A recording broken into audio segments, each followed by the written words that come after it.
One big team. One big team. One big team. Hello, welcome to episode 63 of Riot Act, the alternative music podcast. You do not want to know what Renfrey was just laughing at. Trust me, you would not like that. Anyway, hello, I'm Stephen Hill. That giggling, disgusting buffoon sat opposite me is Renfrey Deadman. Hello. Tell the people what the vile thing you were just laughing at, Renfrey. I don't think it was vile. It was vile.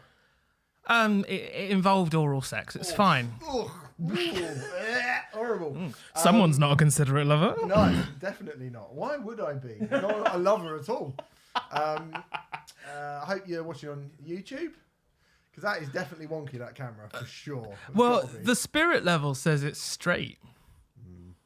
Well, I'm not sure about that, Renfrey. I mean, I'm going with the spirit. Admittedly, it does look wonky. It's really wonky. It looks like we're in like a Batman baddie's lair. Well, that'll be entertaining for the viewers, I'm sure, if they get to see this footage. Once again, apologies, Royal Mail pricks. Long story. It's not even interesting, but we are still doing YouTube, believe it or not. Yeah.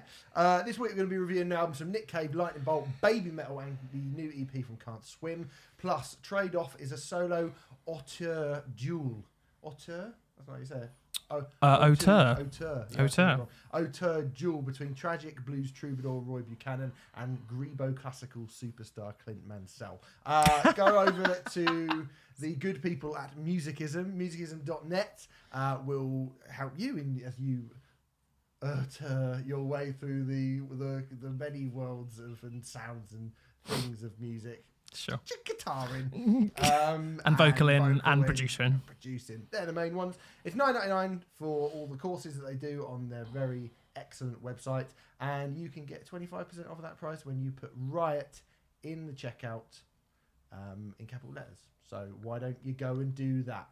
Not even going to bother mentioning Patreon because it's been so bloody long, Renfrey. So bloody long. What are we doing? Your levels are a bit out. Are they? I don't know whether to affect them. Don't know whether to change them now and make a note of it, or fuck it, I'm going to change them now because it will be better for the long run. I think. Yeah. Okay, you're going to be very quiet for the first bit. So. That's all right. I think people will probably enjoy me being a little bit more quiet. But they'll particularly enjoy you getting louder as you saying being a little bit more quiet. Because I did some live mixing there. I'm like a human Pixies song. But I never go quieter. So we should say before we crack on any further, a couple of things. Just want to say rest in peace to Ginger Baker, who died aged 80 this week. He died on the 6th of October, critically ill, as reported by his family. We do this a fair bit, don't we? And it feels like we've been doing it a lot this year. But Ginger Baker, absolutely, one half of one of the all-time great rhythm sections with Jack Bruce in Cream. A genuinely wild human being. If you've ever seen Beware of Mr. Baker, which I highly suggest you all go and watch because it's one of the most jaw-dropping music documentaries. I feel like I said this about Daniel Johnston quite recently, and it seems to be a thing that we're chatting about, the kind of how great the documentary is, whilst not being a massive fan. I mean, I like Cream, and I Ginger Baker's done more than just being in Cream, but I think that's what he's kind of most known for. I think any drummer should at least be influenced by Ginger Baker, whether they're aware they're influenced by him or not. I mean, incredible talent. Incorporating kind of Afro beats into like I guess what we'd say modern rock music. Patented the double bass pedal, with Motorhead. I know. But kind of that work he did on a double bass pedal. I mean, I think he classed himself as a jazz drummer, but is so influential to rock musicians. I think he was absolutely right. He absolutely was a jazz drummer, but then the majority of the best drummers come from jazz anyway. I would say. Interesting. My favorite man in the world, Mike Venner, tweeted earlier today about Ginger Baker, saying it's funny how like the biggest cunts in bands are usually the most talented. In reference, Ginger Baker, obviously. Al Moomin. Oh yes, Moomin. I'm glad we mentioned him again.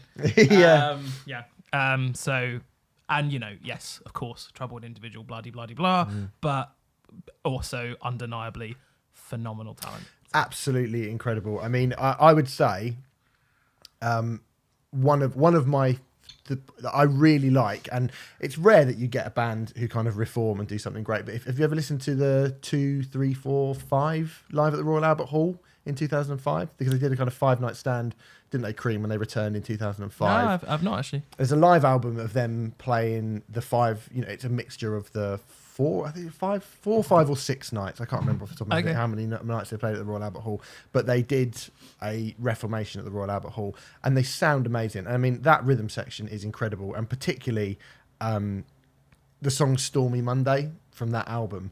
Ginger Baker's playing on that. The way he goes from these kind of really delicate, almost trip hoppy drum loop patterns into this powerhouse. Smash, smash, smash.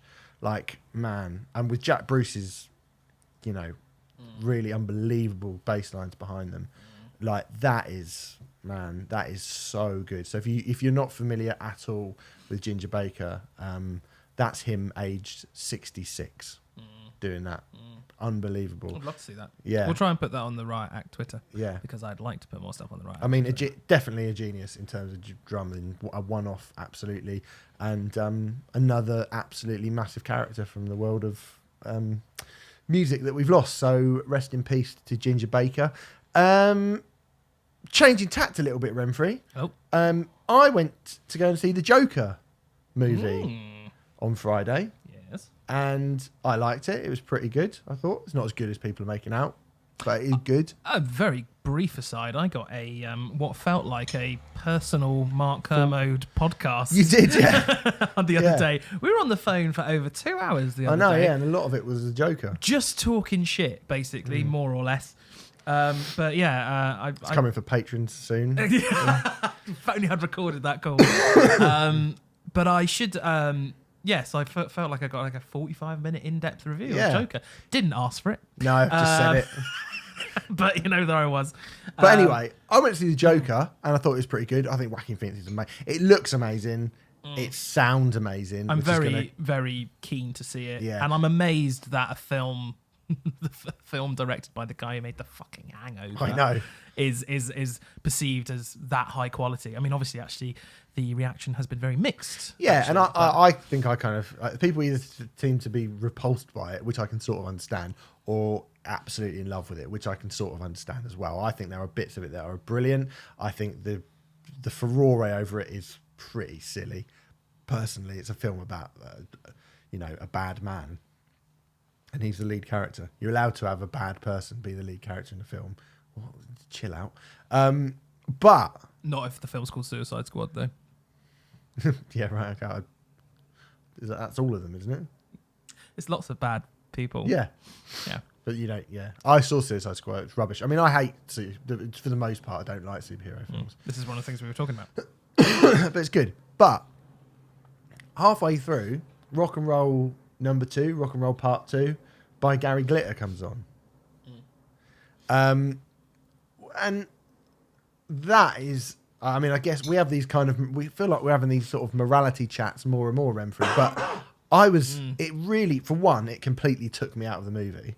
Because I suddenly went, hold on. I went with Merlin from Metal Hammer, the editor of Metal Hammer. Oh, yeah. And I turned around and I was like, that's Gary, are they playing Gary Glitter on this film? And they were. And it's weird because you don't hear Gary Glitter anymore for obvious reasons. And there he was up on the big screen with Joaquin Phoenix in full Joker garb dancing along to one of his songs. And that's the point where I went, well, you're really trying to upset people. You're really going after woke culture. Like, it felt like the director was pointedly making a point of being like, fuck it, I don't care what you think. I have a counter to that. Go on. I think that opinion is... I think Gary Glitter is very much seen as convicted paedophile in the UK. Yeah. I think in America, they... I don't think it was anywhere near as big as furore as it was over here. Oh, really? Mm-hmm. This is what I have gathered from... I mean, I didn't really know there was much of a... Has there been a furore? I mean, I don't even know if people are aware that it was... Has it been picked up on? Well, when it happened. Oh, do you mean this particular Joker thing? Yeah. I'm just saying it because I heard it. I don't know. I've not looked to see if there's. I've not seen any tweets or I haven't seen any news stories. I've not seen it mentioned in the media, so I don't know. Has it been? Presumably, you're saying it has been mentioned in the media. Yeah, the Sun picked up on it and basically said, I would like to quote them precisely. Gary Glitter. According to The Sun, the 2-minute use of Gary Glitter's 1972 track Rock and Roll Part 2 in a key scene in Joker, which falls under a synchronization license, could make the convicted paedophile, this is the quote, hundreds of thousands of pounds. Right. The reason I wanted to talk about this is to emphasize what a piece of shit rag The Sun is. Okay, in theory, Gary Glitter could make hundreds of thousands of pounds from the appearance of that song in the film. Seems unlikely though, doesn't it? I mean, to put into perspective, it's so insanely unlikely. There is an excellent article on The Guardian about this, which is headlined, "Could Gary Glitter really make hundreds of thousands from the Joker film?" Which basically outlines why it is immensely unlikely that he would. The local company that placed it in the film will retain maybe 20 to 30% of that fee. Of the remainder, the local record company in the UK might take 60%. Right. So Glitter could get maybe 30% of the fee on the recorded side and probably less on the publishing because it was a co-write with Mike Leander and because the publisher is also going to take a cut. So classic sort of example of taking something and reporting it as a big kind of clickbait type article and not actually reporting on actual facts. Gary Glitter could be given a knighthood. He could be. Exactly. He could be given a knighthood, couldn't he? Look, I worked in national press for 7 years, and you can get away with saying anything if you just put the words "could" in the sentence at the end of the day. That, admittedly, was not strictly my point. I know. I just wanted to mention it. I found it very, very jarring and quite unusual. I suppose, a few years ago, what was it now? Probably about 5 years ago, I, for a work thing, had to listen to The Fake Sound of Progress by Lost Prophets. Mm-hmm. And that made me feel very uncomfortable because you just don't hear that anymore. I know we've said it before about separating the art and the artist, and some people you do listen to that have done bad things, and some people you don't. And it seems to be this weird, very uneven dichotomy between, oh yeah, we've decided they're bad and they can't be played, and we've decided, even though everyone has their own personal moral compass when it comes to it, and the people that I think we rally against are the ones who try to put their own personal moral compass onto others and judge them against their own morals. But certainly hearing Gary Glitter it was on the biggest film of the year, I did go, oh fucking hell. I'm not often sort of shocked by something, but that did make me go, oh my goodness. I think I think it is worth bearing in mind this whole, it's predominantly an American film, I'm guessing. Must be, surely. Yeah. And I think it is certainly worth bearing in mind that I don't think, I think when you say Gary Glitter in the UK, one of the first things that will come to mind is paedophile. One of. Well, or maybe even number one. Definitely. I don't think that's the case in the US. Somebody in that film must have known that, though. Yes, actually, I don't want to read this whole article, but the last paragraph is quite prescient. One cannot presume this is news to the Joker team. Someone along the licensing chain should have sent up a red flag. How they morally square all this with Glitter getting any money is down to them. But ultimately, expecting Hollywood or the music industry to prize ethics over earnings reveals a shaky understanding of the history of both. Yeah, it's true. It is true. Couldn't say it better myself. That's Eamon Ford, who's a lovely man. I've met him a couple of times, been on a panel with him in Belfast. I can't really put it much better myself. No. Is that right? Is that wrong? I'm not, making any strong judgments one way or another, but that is the reality. Yeah. Hollywood ain't going to give a fuck. No, it certainly was a surprising thing to hear, though, I have to say. Yeah. And it did make me go, oh, so maybe it's just one of those things where you're like, oh, it is still possible to Because if Michael Jackson comes on, I know, obviously the Michael Jackson is a different case. It's more recent. It's more recent, but it is also a different case, as in Michael Jackson is not currently in jail. He's not alive. He's not, and there's not sort of you're allowed to make your own mind up about it, but in the sort of the eyes of the world, not the eyes of the collective eyes of the world, there is an ambivalent. There's no doubt. There is no reasonable doubt. There's no one's going, oh, Gary Glitter might not be a paedophile. Do you know what I mean? No, Nobody's saying he's convicted. That is a factual There were thing. images on his computer. Yeah, blah, blah, blah. And the same with Ian Watkins. Whereas Michael Jackson, you get people going, well, he was never convicted, and well, there was this and that. And you could argue, like, I'm not going to get into the whole I'm not going to recreate Finding Neverland for you right now. Oh. But I'm up to the task. No, you're not. That was just like really difficult thing to watch, all of that. And you're allowed your own personal opinion to believe whether that is right or because it's you can't ever truly know, can you? Can't ever truly know regarding Jackson. It doesn't look like we'll ever. It will, nothing. I think it will. The idea that will factually come out as unprovable, I think, is probably not going to happen. So there's always going to be people who are umming and ahhing over it. Yes. Whereas you don't get that with Gary Glitter. Nope. I'm sure there's some Glitter fans out there who are like... Nah, do you think? Oh, I bet you. I could do a quick look on Facebook. I bet there'd be like a Gary Glitter appreciation Facebook group with like a couple of thousand members who are just full of middle-aged women who are like, of course. Do you know the comedian Jerry Sadowitz? Yes. I fucking love Jerry Sadowitz. Jerry Sadowitz, when it all happened, I remember him going, it's a sad state of affairs that this world's coming to, that the greatest rock star of all time can't fuck who he wants, when he wants. I just thought, what an excellent piece of satire on how people are massive fans of things. Yeah, I tweeted about Stans the other day. The video for Stan by Eminem came on the telly, and I was like, oh yeah, people say, oh, we stan whatever, like that's the thing, I was standing, and it's like, Stan is a mental person who drives his wife and himself and his unborn baby off a bridge and kills himself. Like, even I know that. I don't really want to be associated going, oh, that's what I'm like.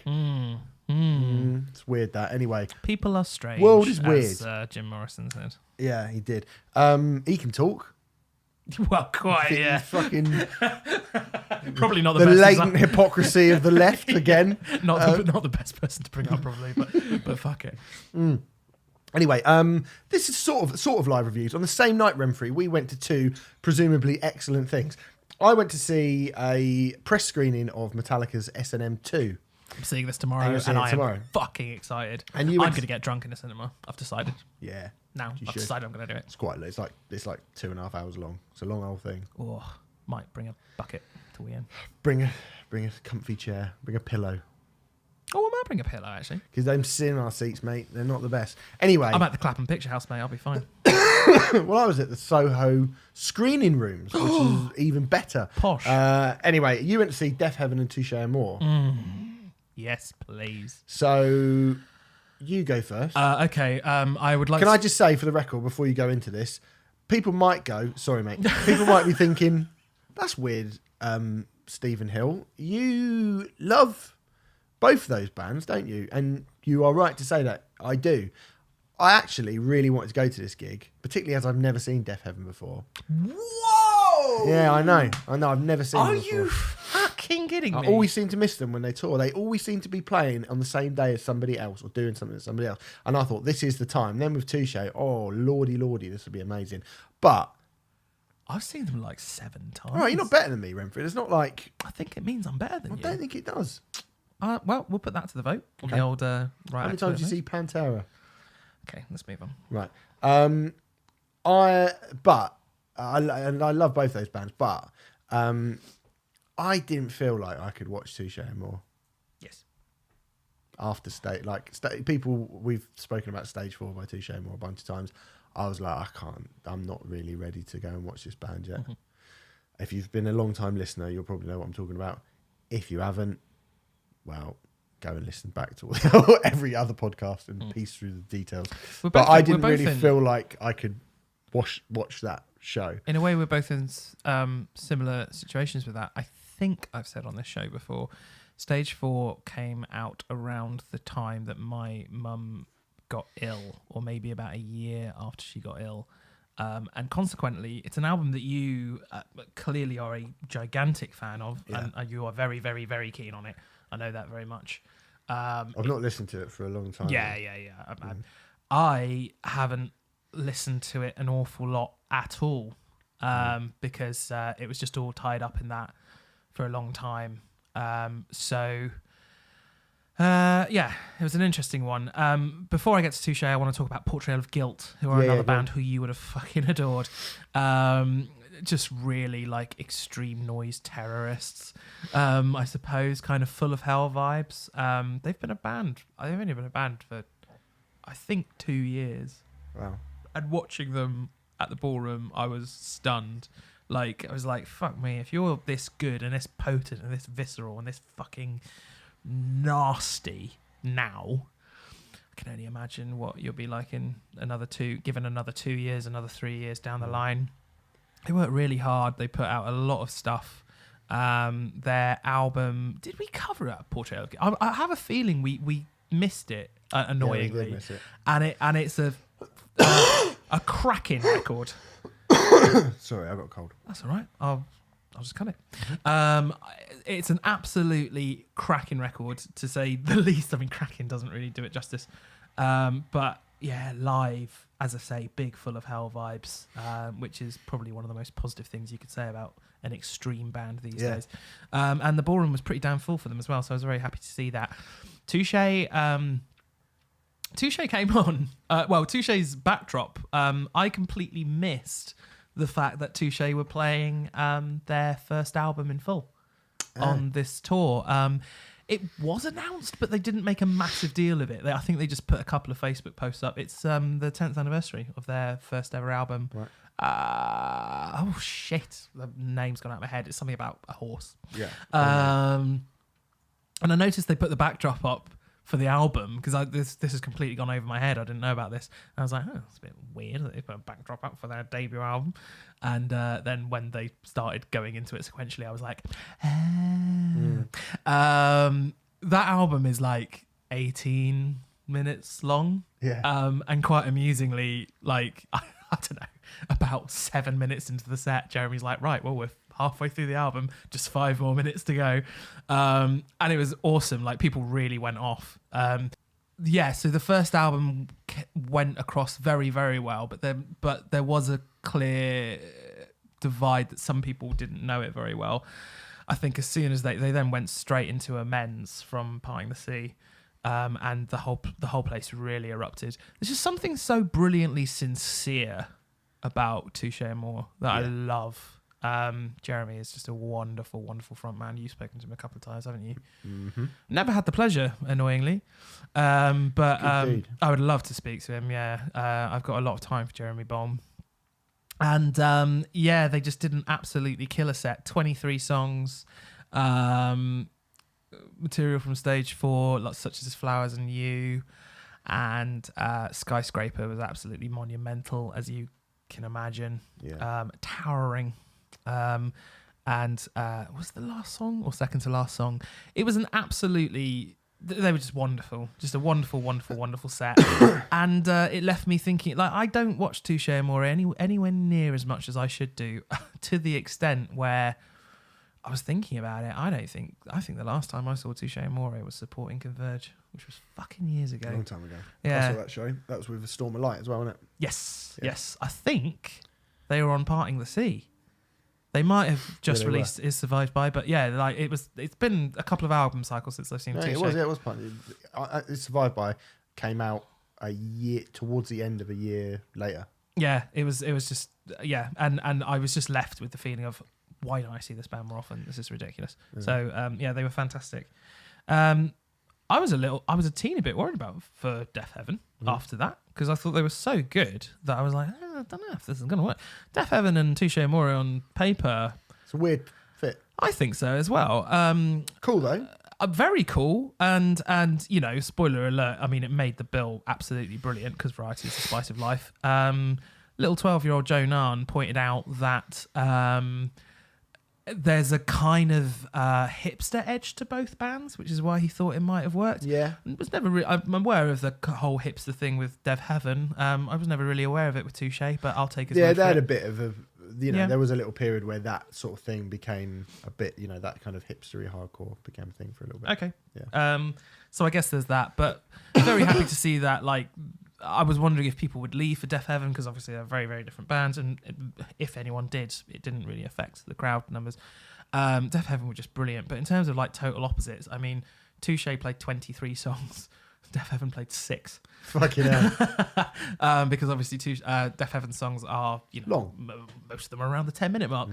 But so they started with Honeycomb, and the songs on the new record, Ordinary Corrupt Human Love, have that really anthemic guitar solo kind of thing to them, don't they?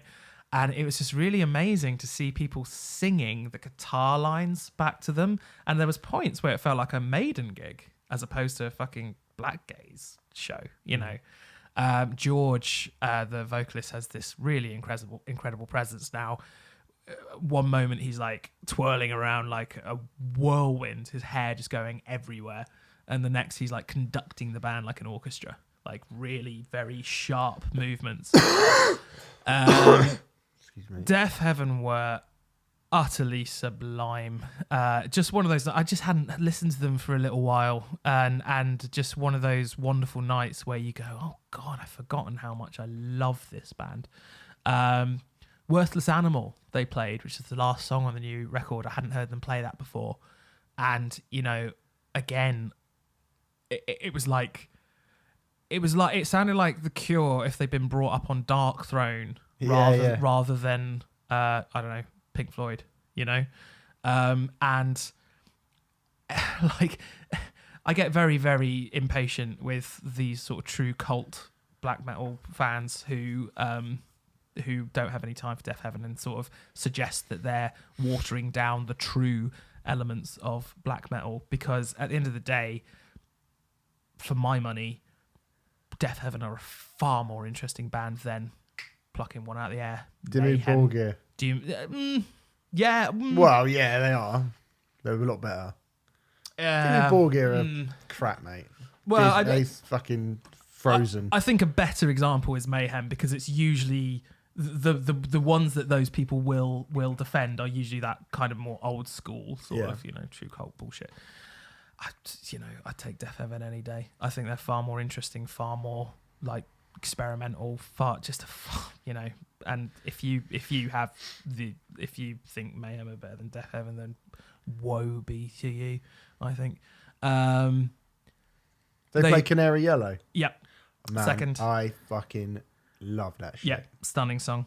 They played. I completely missed that Deaf Heaven released a standalone single earlier this year. Yeah, it's great as well. It is fucking brilliant. And really actually, I want to mention that because definitive proof that if anyone thinks that Deaf Heaven are incapable of standing toe to toe with those old school, it's heavy as fuck as well. It is like just Ripping. listen. It's called Black Brick. Yep.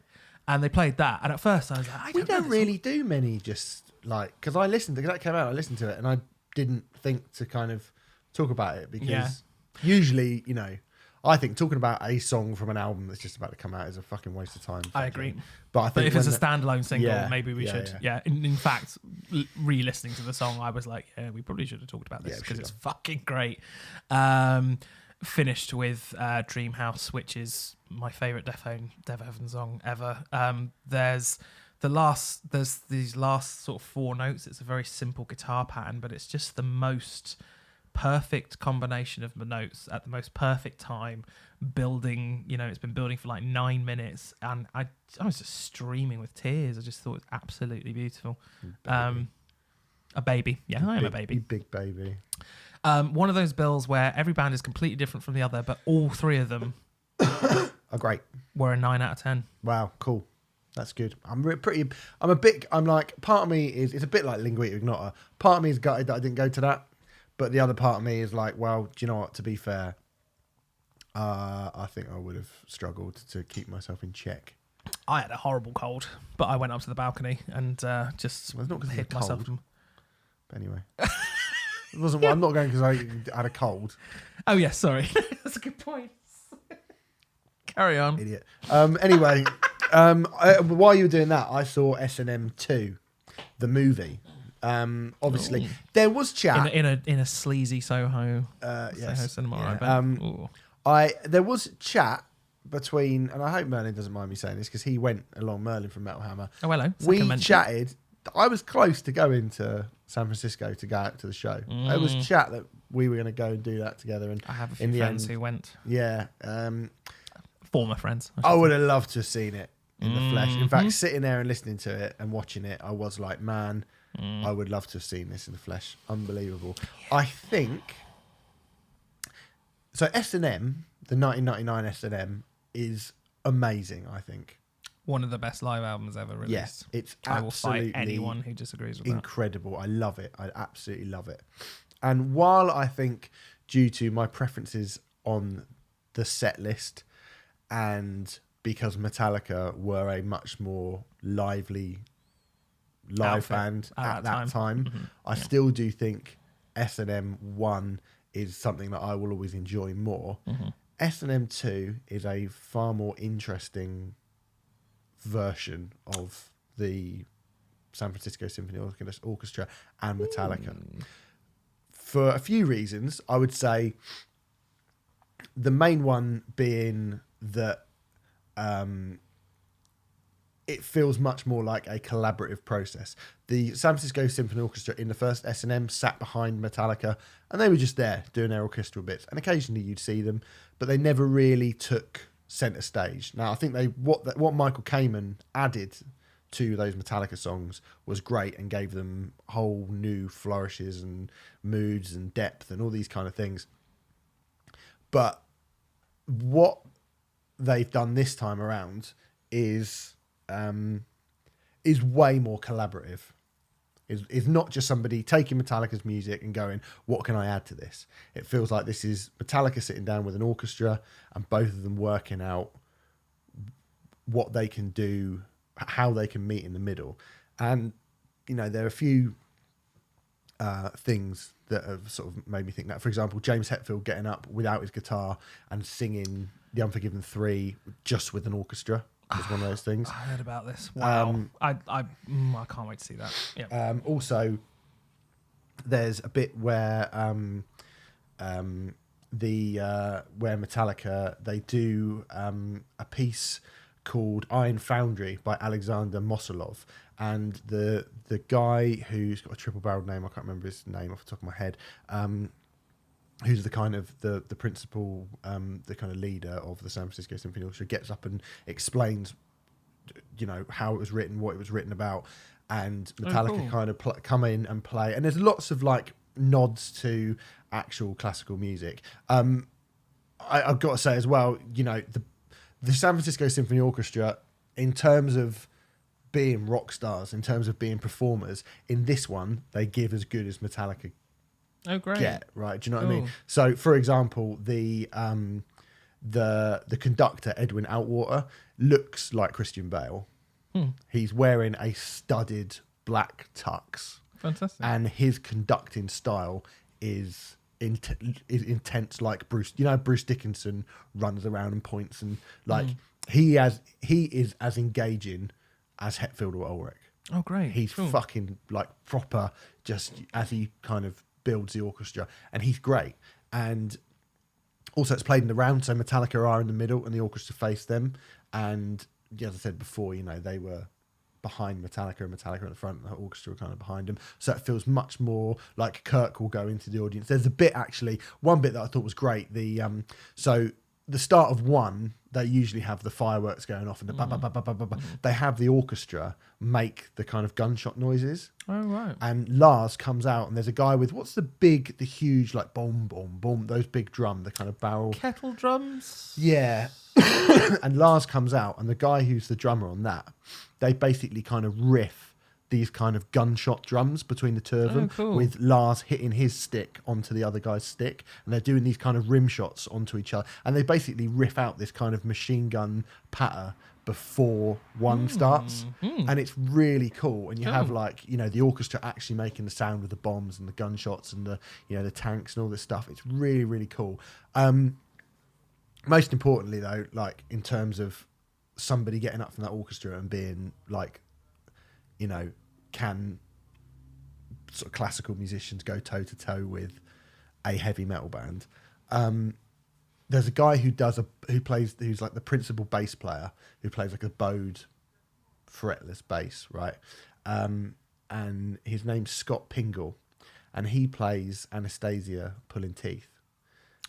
Oh, so it's not Rob. Sorry, it's not Rob. No. Oh, right. He does a tribute to Cliff Burton, a full bass solo, and it's unbelievable. My friends who went told me that it was one of the highlights of the entire show, if not the highlight. It was absolutely like I've got no time for solos in general, particularly. No, but Anastasia's surely that's a exception. And he elongates it and he does all this other stuff. I mean, it was wow, cool. It was amazing. Wow. And to see like the rest of Metallica just stood there watching this guy while he's like with a bow, like, you know, proper lurching backwards and forwards of this, like with a distortion and wah-wah pedal as well. Yeah, it's very, very Burton. very, very absolutely amazing. It was so great, and I think, you know, they started when the orchestra, when they play like the Ecstasy of Gold live, you just, the chills you get, like it gives it something extra. And again, you know, like they started with Call of Cthulhu as they did in 1999. They also brought back the Outlaw Torn, yes, please. which I think is probably the most underrated song by a big band ever. Strong contender. Yep. Like Metallica should be forced to play that song. They've only played it twice. Well, they've played it every time they do S&M. The both times they've done S&M is the only time they've played it. No, they did play it at the O2 Arena. What? When? Saw it at the O2 Arena. I read that they Death Magnetic Tour. It is rarely played. Yeah. It is super rare. They also played it at the 30th anniversary shows. It's super rare, but it's not. They've done it more than S&M, but Right, it's incredibly rare. And yes, the Outlaw Torn for me, totally different song, obviously, but is the equal of Master of Puppets in every single way. Yeah, I love it. Fucking amazing. It's as good as Metallica have ever been. That song, it's amazing, and with the, you know, all the orchestra and stuff. It's so great. And then and if you just want Metallica to do the bangers. Wherever I May Roam, One, Master of Puppets, Nothing Else Matters, Enter Sandman, the last 5 songs. Really curious to hear how Day Never Comes worked with an orchestra. Yeah, that was pretty good. Yeah, okay. I think, you know, like, I mean, there are some that didn't work. Like, I think Moth into Flame has become Moth into the Flame, a big song for Metallica. It's become the one from... Really has, hasn't it? From... Hardwired Self-Destruct. You're going to say, you don't like it? I don't dislike it. I just I remember at the time loads of people being like, "This song is gonna, be the song," and at the time just feeling like, yeah, it's all right. And having seen it live a number of times since, I am like, okay, they have made it one of the defining songs of this decade, of this part of Metallica's career, I should say. But it took me a long while. I mean, I still struggle with Hardwired, to be honest with you. Yeah. So I think it's good. I think Hardwired in general is a pretty good record. It's pretty good. It's all right. But I think Moth in the Flame is good. Moth in the Flame, weirdly, the orchestra I didn't really feel like the orchestra added that much to it. And I actually think what was interesting, you listen to Call of Cthulhu on the 99 version, you listen to the version that you hear in the cinema and this version, and the orchestra parts are actually quite different. Cool, good, amazing. They've not just gone, so we did that before and we'll do it again. They've pretty much ripped up Michael Kamen's original composition, and they've gone, right, well, we'll still take Metallica as a base, but we will go in a few other directions. There are definitely a lot of nods to that 99 version, but it's not a complete copy. And I think this is the thing, when Metallica have been going for so long, and it is so easy to get really like, oh God, bloody hell, Metallica. But you know, because they do silly, stupid things. You know, when we saw them at the Twickenham show, we came back and we were like, it was great, but the Iron Maiden thing and why are you playing Revenge? And they don't have enough people telling them no. Yeah, and why are you ending or starting your fucking encore with Lords of Sumac? Oh yeah. And there are things they do that you go, oh, don't do that, like Yeah. Through the Never as well. I was like, oh, please. But when they do something like this and they get it right, they're fucking brilliant. And it kind of makes all the cock-ups worth it. It does, yeah, it does. I think. And we didn't mention James Hetfield last week, so I thought I'd say it for this week. But James Hetfield obviously went to rehab, had to cancel a bunch of tour dates, and stick in there, James. Yeah, That I was a shame. really, It's sad, really isn't it? genuinely surprised and very, very Yeah. saddened to hear that. It felt like, obviously, we're outsiders and we haven't got a clue about the reality of what's going on, but I don't know, it just felt like he was such a sort of beacon for those who do struggle with addiction. Yeah. So, and I'm not trying to I'm not trying to weaken his stance or anything like that, but to hear that he's struggling and going back into rehab is it was A shame. a real shame. Yeah, it Real was a real sucks. shame. So, Anyway, there you go. Okay. If you get a chance to go and see it, which I know you are tomorrow, it really is. It's the third Metallica film, and it's the first time Metallica have finally got a cinema concert movie that is befitting of their legacy. There you go. Let's do some reviews, Renfrey, and we're going to start, my friend. Oh, this is where we start. We wanted to do it last week, but hilariously, which I think is just so brilliant, I got sent this record 1 hour before its official release by Nick Cave's press people, which is such an incredibly brilliant contrarian thing to do. didn't Tool send did it to me at all. Tool did that as well. Tool did it like the afternoon before, but yes. Yeah. Ridiculous. Nick Cave literally sent it at 11 p.m. It popped into my mailbox. Like, here's your preview copy, your promo copy of the new Nick Cave album. You can listen to it, and it still wouldn't have finished by the time. If you put it on that second, it's still, you'd still be listening to the end of it when it was actually physically released into the rest of the Because world. it's 68 minutes long, this It record. is, yeah. So we're talking about Nick Cave and the Bad Seeds' 17th studio album. It's called Ghost Teen. It is the follow-up to the critically acclaimed Skeleton Tree from 2016. A double album, Renfrey, consisting of part 1, The Children, and part 2, The Parents.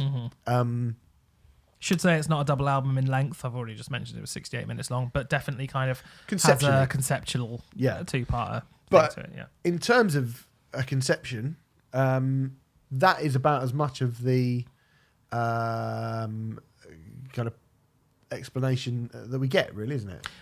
Yes, I mean, looking into it, I would say the children part is the first 8 songs, which are all kind of normal contemporary pop kind of lengths, as in 4, 5, minutes. 6 minutes long kind of thing. The last 3 songs, 2 of them are these massive long epics, I suppose. 12 and 14 minutes. 12 and plus. 14 minutes long, and they are bridged with a spoken word piece Yeah. set to music, Fireflies. And there is, I think when I first heard the whole thing through, I couldn't really see the distinction. But the more I've listened to it, I think there is actually quite a big distinction between those 2 parts, which we'll get into.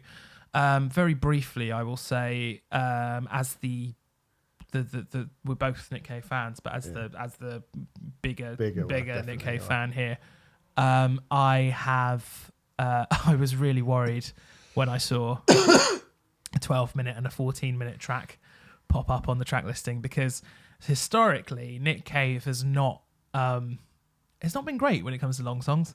There's O'Malley's Bar on Murder Ballads, which we have discussed a little bit, but which I think is far too repetitive and ridiculously long and self-indulgent.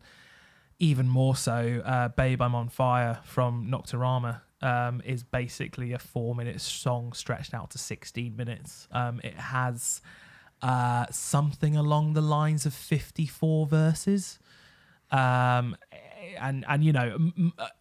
I'm not always convinced when Nick Cave goes long, let's say. So I was a bit worried about getting to the second part of the record. Right. Needn't have worried at all. No.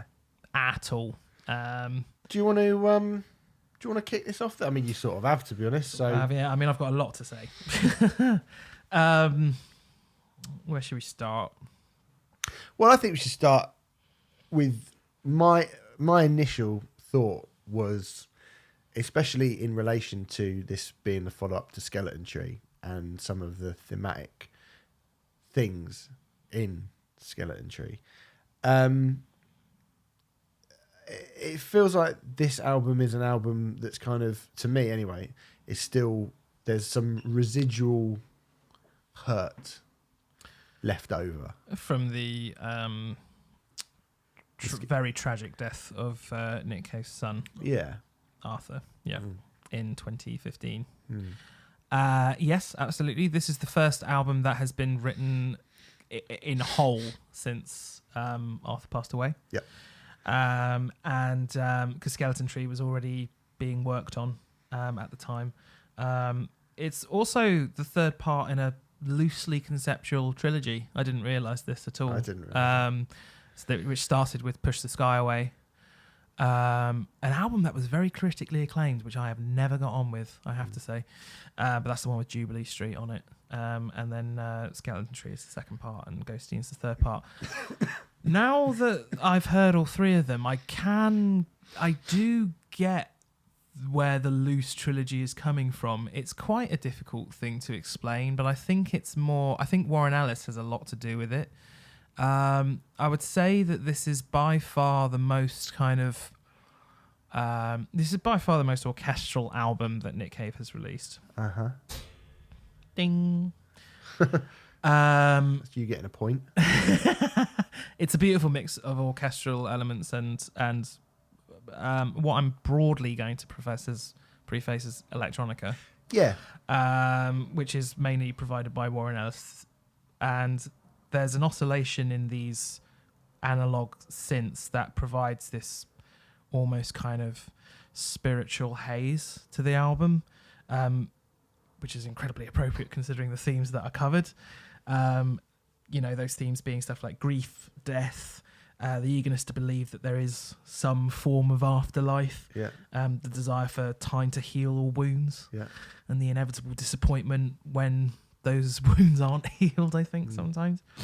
And a sort of, I don't know if you were about to say this, but I think a kind of a longing nostalgia for things that aren't there anymore.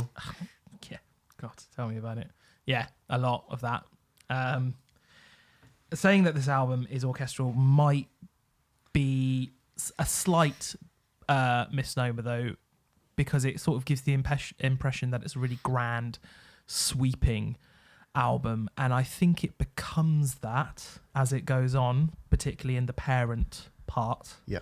But actually, the orchestral bits, the orchestration is incredibly subtle to begin with. Yeah, it's sparse, I've written. Yeah. Used so beautifully, and I do think, I think it's always harder to do less when it comes to music, 9 times out of 10, and I think that's the real. I'm going to mention Spirit of Eden, of course. Yeah. Oh, yeah. No, sure, absolutely. But it's that school of thought again, isn't it? Which is not strictly something that I would associate with Nick Cave per se. Not up till now. No, not at all. Someone I actually read. I'm not sure if it was a tweet or if someone said this to me or if I read it in one of the reviews.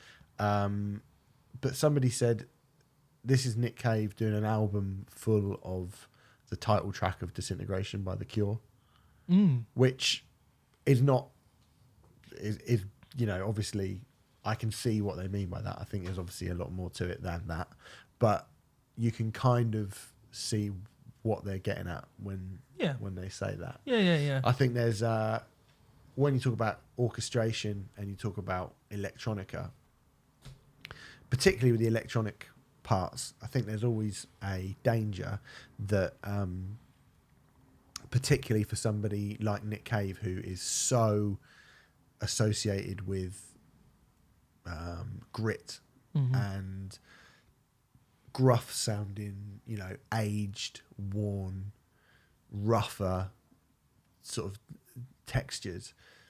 The idea of Nick Cave doing something which is electronic, as you put It's it, a little bit scary. makes you go like, ooh. Uh-oh. Yeah. Yeah. But it's pretty amazing how this album does sound, I guess, synthetic, but analog and real and living and breathing at the same time. It absolutely. It never, ever, ever sounds mechanical, ever, at any point whatsoever. As I mentioned before, there's something within these analog synthy sounds that is almost spiritual. I am nicking this from one of the countless reviews I've read over the past few days, but someone mentioned somewhere that it was like almost as if you're listening in on a seance. Some of the sort of synthesizer sounds on this record. Is it Bob Moog, the guy who invented the Moog? Talked a lot about how there's a spirituality in those kind of electronic sounds, and I would say that the electronic sounds on this record do feel very kind of 70s led. Yeah, definitely. We're not talking 3-track Tigers here. No, we're not. You're talking about kind of, like you say, I don't want to say prog synth because that makes me. Yeah. You'll make people think he's going. Yeah. But I do know what you mean. But tonally, tonally, I think it's certainly a kind of more tonal of a prog synth. You know what I mean? And also, one thing that it did remind me of, and I don't know if you'll agree with this, I mean, particularly, there's a song on it called Night Raid, which is amazing. And doesn't that remind you of... And again, this is something which is about people's reaction to someone who's... the person they've lost. Twin Peaks. Oh. The soundtrack to Twin Peaks. Night Raid has got a real kind of that twisted David Lynchian Twin Peaksy vibe to it. Hadn't occurred to me, but yes, I can see where you're coming from. Absolutely. Yeah. I think there is, I mean, in terms of, you quite beautifully put it, actually, this idea of searching for something which isn't quite there. There are so many... at first I was kind of like, I don't know if this record is necessarily about the tragedy with his son. And there are some bits that I think definitely aren't, but there are so many bits. The more I listen to it, the more I'm like, but it is predominantly about that, isn't it? Actually, really. I think Ghosteen refers to him. It's a simple amalgam of the words ghost and teen. Which took me a couple of listens to get, I'm embarrassed to say. But that was my... Yeah, okay. Yeah, it didn't matter. I'm sure most people are going, really? All right. Yeah. But you know, and there's a song called Ghosteen Speaks, where the chorus is simply, I am beside you, look for me. And we talked a little bit on this podcast, I think it was the Parkway Drive special, wasn't it? About Nick Cave's sort of religious beliefs and this idea that, like, a lot of people assume that he's an atheist and he's not really. He doesn't. I think if anything, he's agnostic. I don't think Nick Cave would actually put a label on it, but he's very. I'm sure what's happened to him in the last few years has put this into perspective quite a bit for him. But he's very interested in the search, in the idea of, is there a God or not? Yeah. And he's very much undecided, I think. But I think there's a lot of that internal searching on this record. There's one song I can't remember, but it's I'm paraphrasing slightly, but the lyrics are something along the lines of "We are here and we think you are there as well," kind of thing, you know. And there's so many really simple, stark phrases on this album which just knock you for six constantly, over and over and over and over again. And I've listened to this album a hell of a lot in the time that we've had it, and I feel like I hear new phrases and hear something new every time on it. It reveals even more of itself to me the more that I listen to it. Yeah, it's one of these weird. I have to say, I mean, of all the things that I've done in terms of broadcasting about music, this is why I think this particular show is the best thing that I've done, because I've never had a chance to talk really in depth about artists. I don't want to downplay how much I love metal and punk and how important those artists are, how great some of those artists are. But sometimes, I mean, in a lot of ways, this is kind of treading new ground for me, because, and I almost feel like these albums are the most difficult albums to review are the ones that just sound like everything else, and the ones that are so brilliantly personal that kind of however I hypothesize or whatever I say about it, I feel like I won't ever be able to explain to you truly how great this record is. Do you know what I mean? I think Nick Cave is the sort of artist that can combine imagination and poetry and just genius levels of ability with that rare thing of fearlessness and being completely unfiltered. And the honesty on this record is unparalleled. And I think that should surely be the goal for every artist in the world. And for somebody, what are we saying? 17 studio albums that's just with the Bad Seeds. That's just as with well. the Bad Seeds. Just with the Bad Seeds. 17 He's done soundtracks, studio. The Birthday Party. He's an author. Yeah. To get this deep into a career and to still have, so much a career as a cult figure, to still have so much kind of faith in your ability to do something completely outside of your comfort zone, which this album is. I've never heard definitely a Nick Cave and the Bad Seeds album that sounds like this. I listened to all 17 Nick Cave and the Bad Seeds albums. He's never done an album like this. Yeah, and to get it to the point where, I mean, there are the feeling of it overall is the key thing. It's the most integral thing. The kind of the long listen, the beginning to end, the whole 68 minutes of it. But there are moments on it, like there's a song called Galleon Ship. Yes. And it's really quiet. It's so quiet and it's so stark. And then it lifts a little bit. And then when it lifts, this piano part starts to just creep its way through the kind of the periphery of this song. And piano does that a lot on this album, yeah, doesn't it does. It just sort of subtly eases itself in. It's really beautiful. Yeah. And I found myself listening to it today, and I was walking down the street, and as that piano came in, I suddenly was like, I've been holding my breath for like 45 seconds. So you do just go, and it's for music to be able to physically affect you in that way, that's not, that's not. I don't want to go. That's not what pop music is. Do you know what I mean? But that is something bigger than just going, oh, I can write a good song. It's beyond 99.999% of artists. Yeah. To be able to do that. But and I was a bit like you actually. I was kind of worried because we've spoken about Nick Cave a fair bit since this podcast started, but we've never had a kind of new album to go into. So when one comes along that they go, this is a pretty sharp left turn, and like you say, it's it's a double album, but it's not really a double album. It's thematically this, and I was coming in as someone who very, very much likes Nick Cave, but doesn't have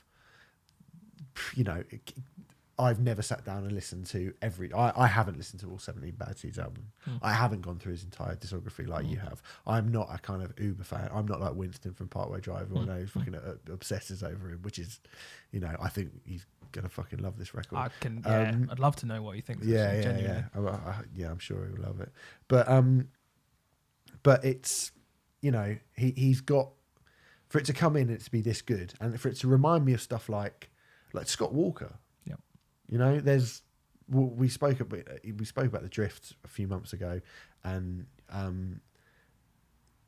this album is dark, but it's not like the Drift is sinister. I don't think it's ever difficult to listen to, though. No, it's not. I think it's always a really beautiful listen. Well, that's it. I think the Drift is sinister, where this isn't. It's never an aggressive listen. No, it has moments. It has moments of eerie, kind of quiet menace. Yeah, but it's never overbearingly so. Yeah, you never feel like this is something which is a threat toward me. Yeah, do you know what I mean? Whereas you listen to the Drift, and sometimes it is like, this guy's, he wants to upset me a little bit. Do you know what I mean? Well, I think this album is the I think this album is the audio equivalent of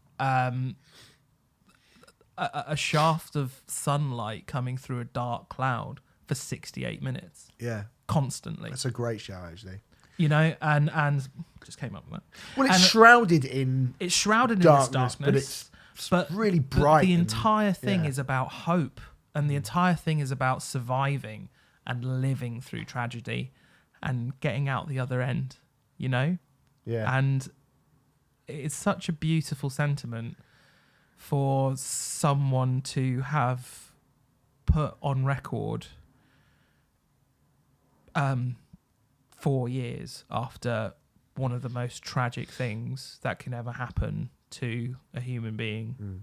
It's I mean, quite a lot of the reviews have said that these are the most beautiful songs that Nick Cave have ever written.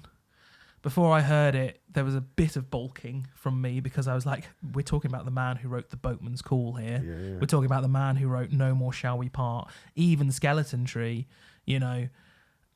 Really? Having heard it, I don't know, 10 times in the last 4 or 5 days, there's definitely a strong shout that these are the most beautiful songs Nick Cave's ever written. Definitely. I'm not prepared to make that call, but quite yet, but yes, quite possibly. Obviously Nick Cave's poetry and the imagery in his lyrics are always astonishing. They are particularly, I think it's particularly at a high point on this album. The song Bright Horses, the second song on the album, I'm not gonna go through the whole thing, because obviously when I do my reading things, I never do it justice.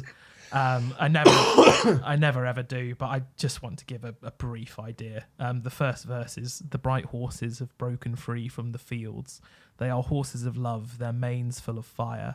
They are parting the cities, those bright burning horses, and everyone is hiding and no one makes a sound. And I'm by your side and I'm holding your hand, bright horses of wonder springing from your burning hand. The entire lyrical imagery of that idea of burning horses going through a city and Nick Cave holding someone's hand, and those burning horses are coming out from someone's hand and brightening the whole city. I mean, talk about creating something lyrically beautiful out of absolutely nothing. That's artistry. And that song, I mean, that's just the first verse. Each verse takes a totally different turn. And I mean, it's an absolutely stunning song. One of the best in his catalogue. The song after that, help me out, Steve. It's called Waiting for You. Waiting for You. Yeah, which is hard. It's hard to. That's one of the ones I think which is. There are moments in that where his there's no. Some you take like a metalcore singer or whatever, or a pop singer, and they probably sing one line and then there's no consistency to the way that he sings that song. there are so many moments on this album where it feels like thoughts are just tumbling out of Nick Cave's mouth. And that song particularly, when he says waiting for you, as he repeats the waiting for you, it's done in a different cadence. It's done with a different emotive sort of intent every single time he does it. That is a stylistic Nick Cave thing, I would say. But yes. No, but I just mean that. I mean, yeah, I agree, but I just mean, you know, it's very pronounced on that song, and I think it's just something that.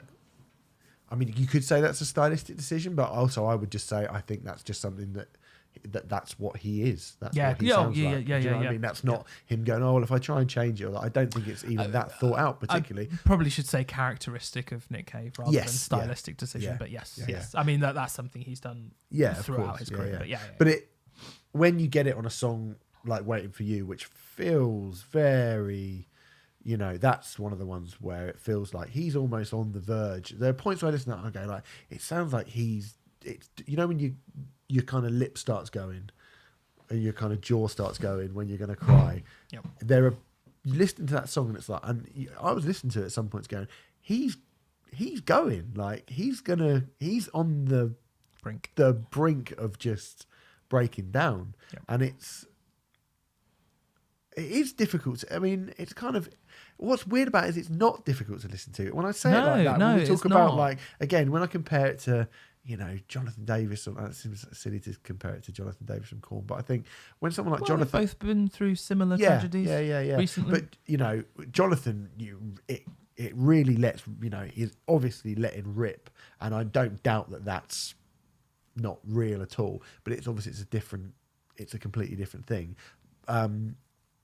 And that is affecting, and I think you feel kind of sympathy for Jonathan. Absolutely. Whereas you feel empathy for Nick Cave on this record. Yes. I think there's, you know, Nick Cave, particularly in the past, has been known for howling at his audience and being very direct and very aggressive and in their face. And I think Nick Cave has this incredible power when he's more subtle and more... inward doesn't feel like the right word, but he brings you in as well. And I think that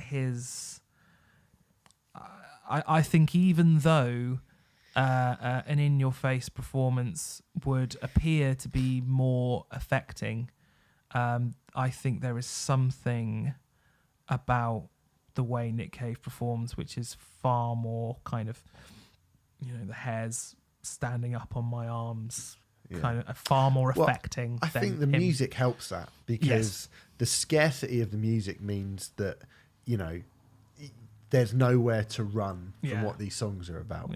You can't ignore the sort of the intent of those songs. That it is the, you know, he's always been somebody, as we've said before, who is lyrically amazing, and you want to kind of dig into what these songs are about. But particularly on this album, you're not really given much choice, because the music is so sparse. And although, you know, it gives him a kind of a basis to do these things, you know, I think musically it's fucking lovely.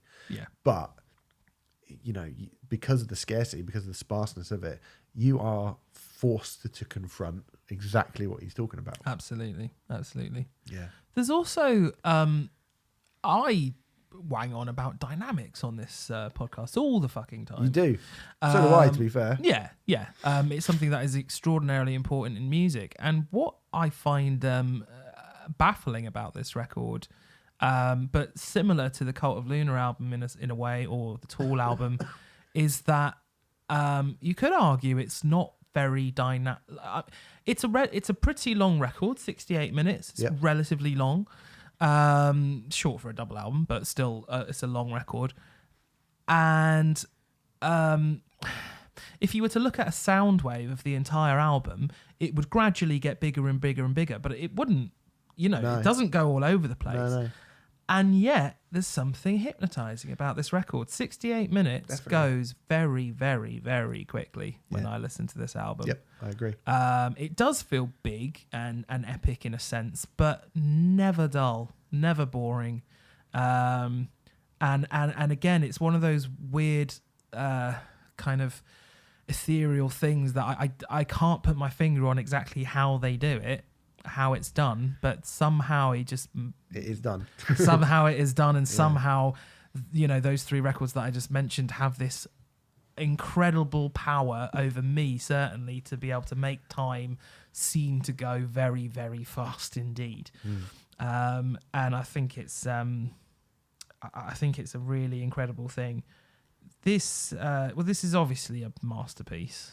I was going to say, come the end of the year, we're going to be doing a podcast about our top 20 albums of the year. We mentioned it a few times when it comes to albums that we've really liked. Presumably, it goes without saying that it won't be early on that we'll be talking about this record, will it? No.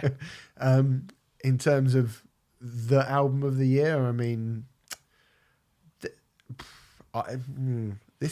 we've had this album 5 days. We've had this album 5 days. However, within the first time that I listened to it, we split our albums of the year into 2 parts. I already knew it would be in part 2 of our album of the years, my album of the years.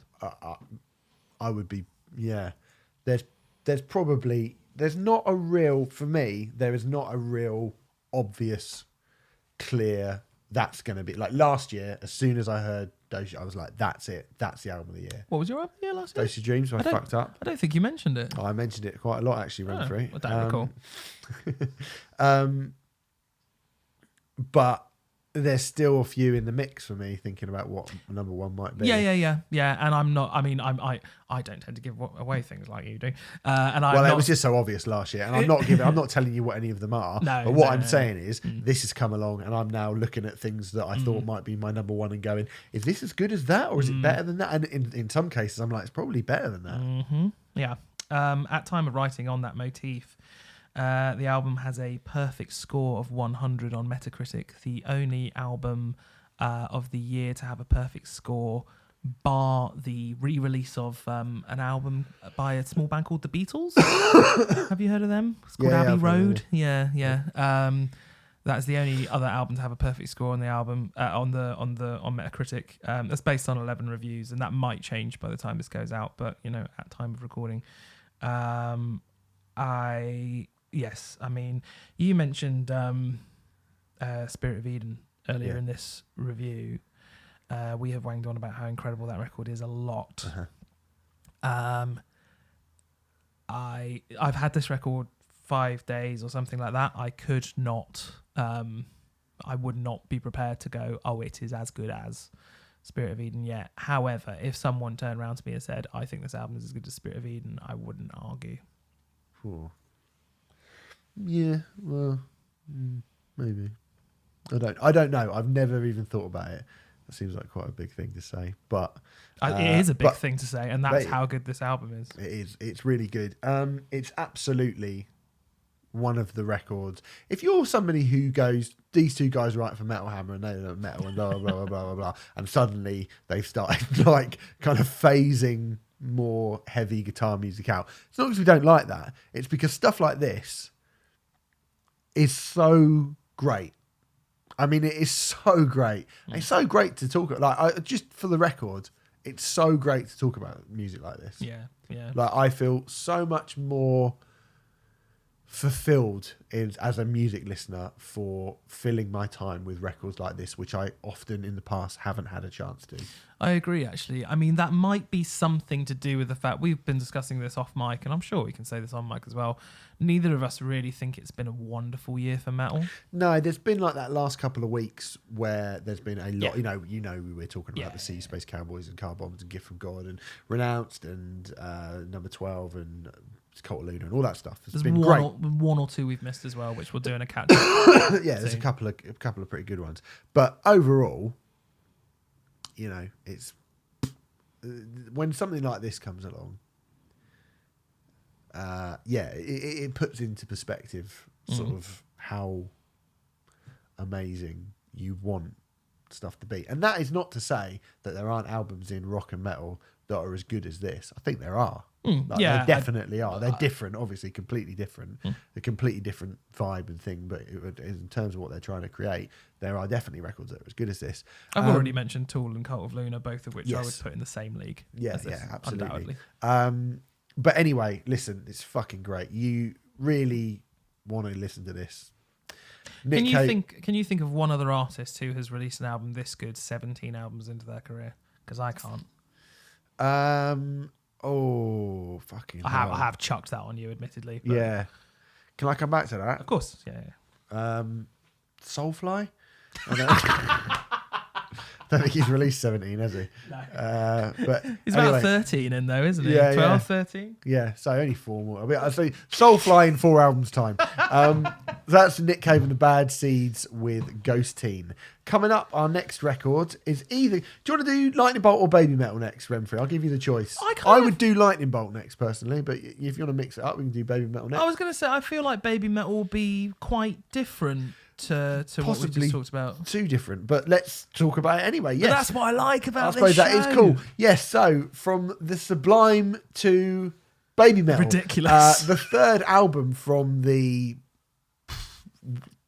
Whatever they are. I don't know. What are they? I put Japanese pop metal hybrid who refused to go away.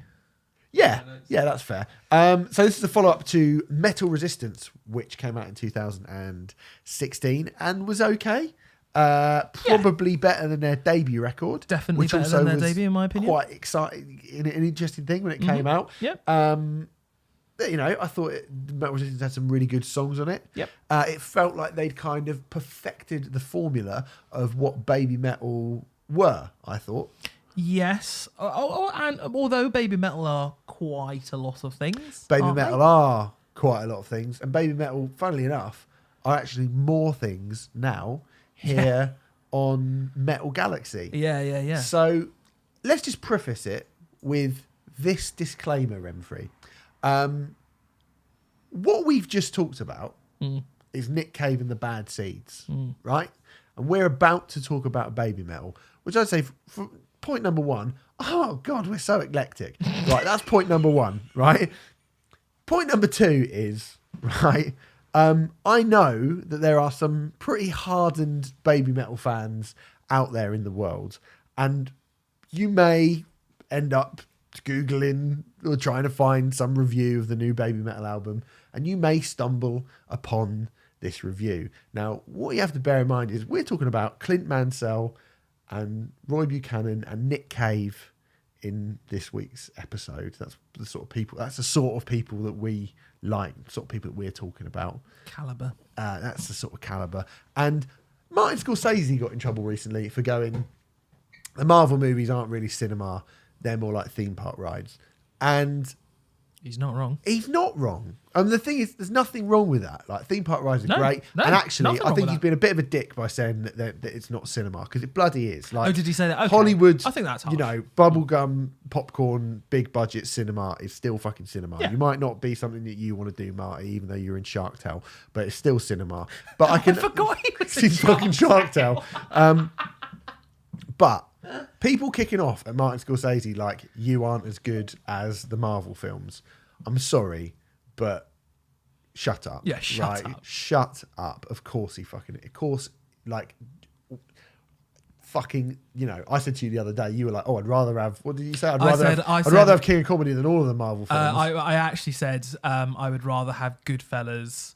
I'd rather have one Goodfellas than the entire Marvel discography. Yeah, and I said filmography. Universe, yeah. And I said I'd rather have the trailer from Shutter Island over every Marvel film. Although I actually quite like Guardians of the Galaxy. There are some great comic books that we talked about, but a lot of the Batmans. None of the Marvel ones really that I've seen. I think Guardians of the Galaxy is Guardians good. of the Galaxy. You were moaning about Avengers Assemble. I fell asleep during Avengers Assemble. It's so boring. I like Avengers Assemble. It's fine.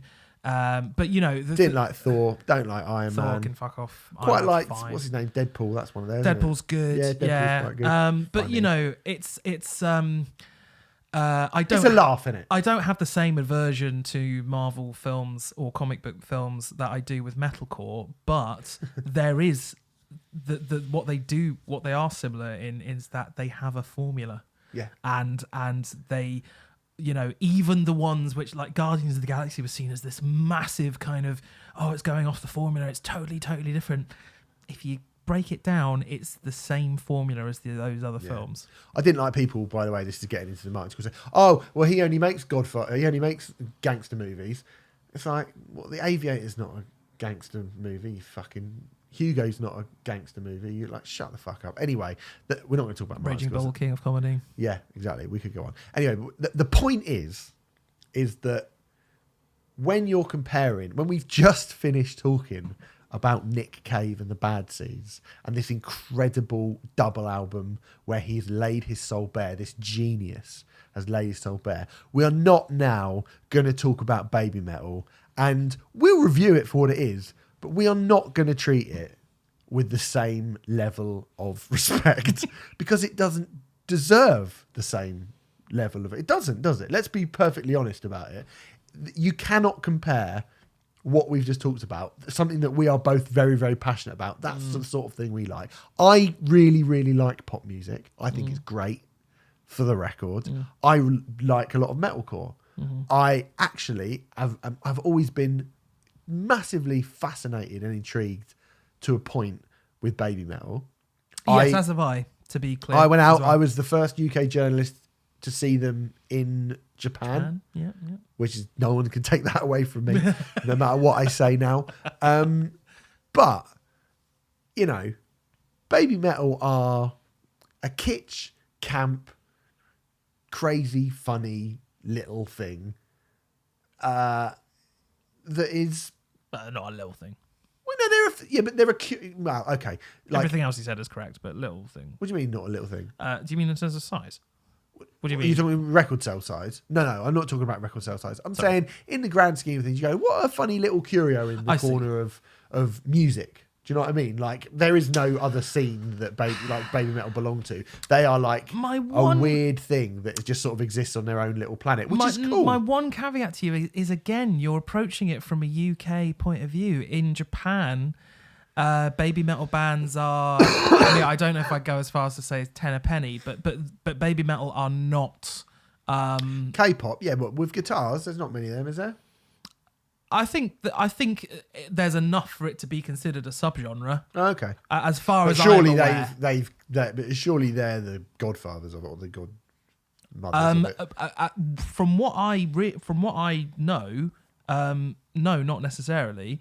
I'm of the impression that Baby Metal, for some bizarre reason... So there's reason, like a mushroom head out there. There's sort of some sort of Baby Metal equivalent to, if there was Baby Metal Slipknot, there's some like mushroom head Baby Metal style band who get really angry that Baby Metal are massive and they're not. I am not an expert on it, but I am led to believe from speaking to people about this that yes, that is this the is case. Some serious commitment to pedantry, I have to say. Renfrew, yeah, I'm Mr. Pedant. Like, yeah, absolutely. Like genuine. But I do think it's worth mentioning that, because that is only the case to Western ears. It's not the case to worldwide ears. Worldwide ears?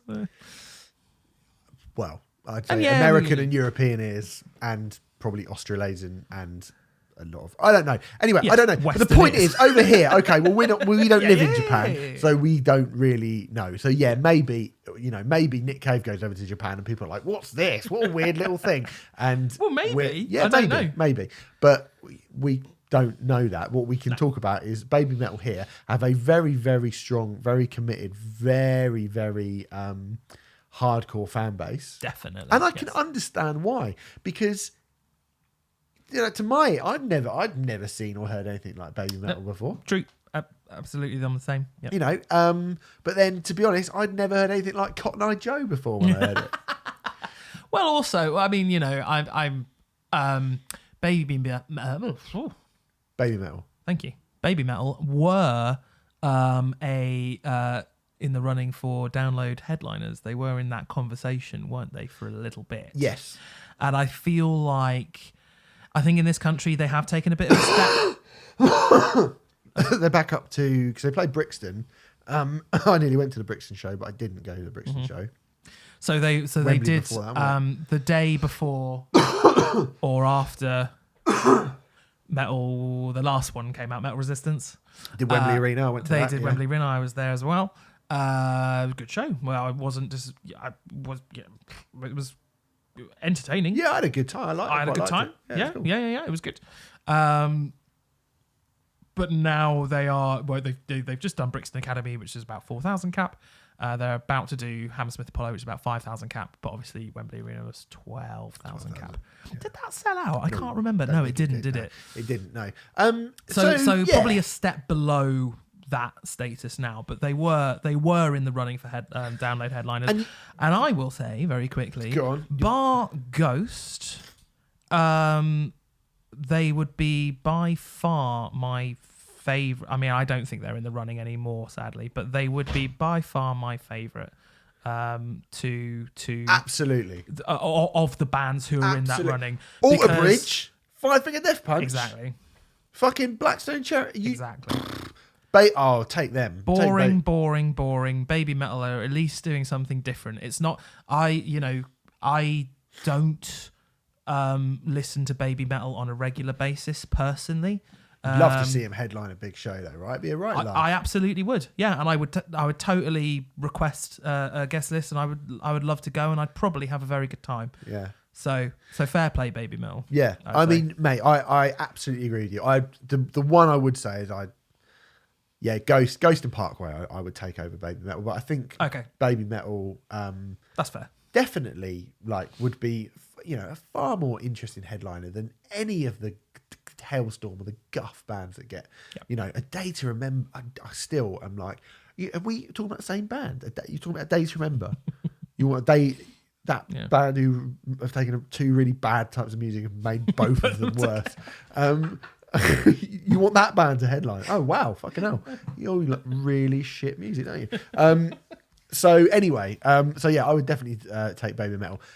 That being said, I feel like I've sat on the fence for Baby Metal a lot because I normally go, I find all this really interesting, but is it actually any good? Remfrey, hello, Metal Galaxy, as a record, is it actually any good? Are you asking me? Yeah, I'm asking you. Well, it's my favourite Baby Metal record. Is it now? Yeah. And fair play, I think they have gotten better on every single record. The problem is the issues that I had with Baby Metal's self-titled album are still issues on this album as well. That would be length. This album is 57 minutes long. It's the longest Baby Metal album so far. There's so many ideas being kind of thrown at you and frenetic. I think they have managed to consolidate a Baby Metal style sound more so. Certainly if you go back to the self-titled debut album, there was still a lot of kind of like, you're still trying to figure out exactly what you are here, aren't you? Yeah. Like there was those weird like hip-hop beaty bits and stuff which I don't ever think really works. Maybe that's just my taste actually. But it feels like they do know exactly what they are now, and they more or less stick to it. There are bits where it goes a little off, to say the least. I was going to say, there's I think they know what they are, but I think they're definitely adding more stuff in. Mm-hmm. You might want to perfect exactly what it is you do before you add more stuff in, I would say. When Baby Metal are good, they're really very good. I agree, yeah. They are really good. And there are some corkers on this record. There's some corkers, and there's some like full-blown, just, for me, my favourite thing, I like a big riff and some proper, like, super sugary pop over the top of it. Mm-hmm. I think that's just a cool mix of stuff. There's the song Elevator Girl, which is out now, like you've probably heard it. To me, that's what Baby Metal should sound like. Yeah, it's absolutely mental. I really like it. It's really catchy. It doesn't sound like any other band in the world. It's still really heavy as well. And my one minor issue with Elevator Girl, I don't like it when they sing in English. I'd rather they just stuck to their native Japanese. I was going to say, like, it is weird hearing them sing because you have this kind of, I'm not going to imitate it, but you have this weird Japanese version of English, which doesn't, it just... Their English is better than my Japanese, but it's laughable because it's not, it's not pronounced correctly. I think everyone wants you to do the accent, Remfrey. No, I'm not going to do it. No, and I think it would be much, much better if they just stuck It's a weird kind of. It's obviously done because they're like, oh, this will probably get us more plays if we have English versions of stuff. They did it last time because there was 2 versions of that insipid, horrendous song, the one from their last record. Yeah. There was an English version and a Japanese version, both of which are fucking dreadful. Fuck off the ballads, isn't it? A lot of the time with baby Yeah. metal, I would say yes. Fuck off the ballads. Yeah, there are 1 or 2. But then exceptions. ballads in general, you know, I think I'd say that to Britney Spears. Wouldn't say it to the Menzingers though. Yeah, but the men thing is, I mean, the mental. This is how far those listen. This is how far away from the sort of mainstream world that Renfrey operates. That when I'm talking about baby metal and Britney Spears, 2 genuinely comparable things. Renfrey's idea of a mainstream act is the Menzingers. Right? I didn't realise that was where you were going with it. Yeah, Okay, no, but fine, I mean, like, fine. if you know, pop bands in general. I'm talking about. I'm talking okay. about like pop acts. Not a Westlife fan then. No. See, Westlife. Five never had any ballads. I never purchased any of their albums, so I wouldn't know. But yeah, sure. I think, you know, E17 What about had Mama? a couple. Mama, Rubbish. I love you. You're going to Spice Girls listen to Mama. Fucking hell. Viva Forever. You want Spice Up Your Life. Oh, I don't. I hate that song. Viva Live another Forever. word. What? Viva Forever. What's that one? Viva Forever. Oh, no, rubbish, Renfrey. Ballads. My Grandad. the boy in that in the video for that went to my school. Did he? Oh. Fun Did he fact. meet Jerry? Well, no, I doubt it because they're not in that video, are they? It's those weird angelic Yeah. Oh, you wouldn't have claymation versions of them. Gutted. Anyway, back to baby metal. Same thing as Spice Girls, really. So, you know, when baby metal do the thing that what I would like is half an hour of baby metal just being absolutely like full on mental. I feel like we've got to the point where if I took all of the songs that I liked from the 3 baby metal albums that have come out, I would have a really fucking great hour, 70, maybe 80-minute compilation of music that I really, really, really enjoyed. There is a bit of an issue sometimes, such as on the first song proper, second song really, Da Da Dance. There is this thing with that baby metal have where like maybe I love the verse and then something happens in the chorus just makes me go ugh. So You hate pop music, that's why. I don't hate pop music, do I? I hate metalcore a lot more than I hate pop music, a lot more. Well, we'll see soon. won't we? But there's a key. I mean, I admire them in a sense. Baby Metal managed to put a key change about 3 minutes into this record. Now, obviously, I don't listen to a lot of power metal and things along those lines, but I think surely that must be some sort of record. I doubt it. Yeah, maybe not. I don't Those know. ridiculous power metal bands that you get 30 seconds in. You have to ask Adam Reese, who We should, yeah. who writes for Hammer. I'd love to get Adam on the show. Who likes some bizarrely cheesy music. Yeah. But you know, I'm rarely a fan of the key change. There are definitely some exceptions, but I'm very rarely a fan of the key change. And Da Da Dance comes in, and I'm well into it, and then it goes into the chorus and that key change. I'm like, oh, go away. Well, can we talk about the high/low point of the record? Yes! Shanty, Shanty, Shanty, followed by Oh My Johnny. Oh My Johnny features Joachim Brodkin of Sabaton fame. I have been waiting all week. Which one do you want to hear. start with, Renfrey? Shanty, Shanty, Shanty basically is them doing some sort of Bangra thing, right? Yeah, vaguely Middle Eastern thing. Now, I think maybe don't do that. It's like baby metal mixed with Cooler Shaker. And nobody has ever wanted... Well, no one's ever wanted Cooler Shaker at all. So you certainly don't want to meld something. Anything plus Cooler Shaker is diluting whatever that other thing was. Yeah.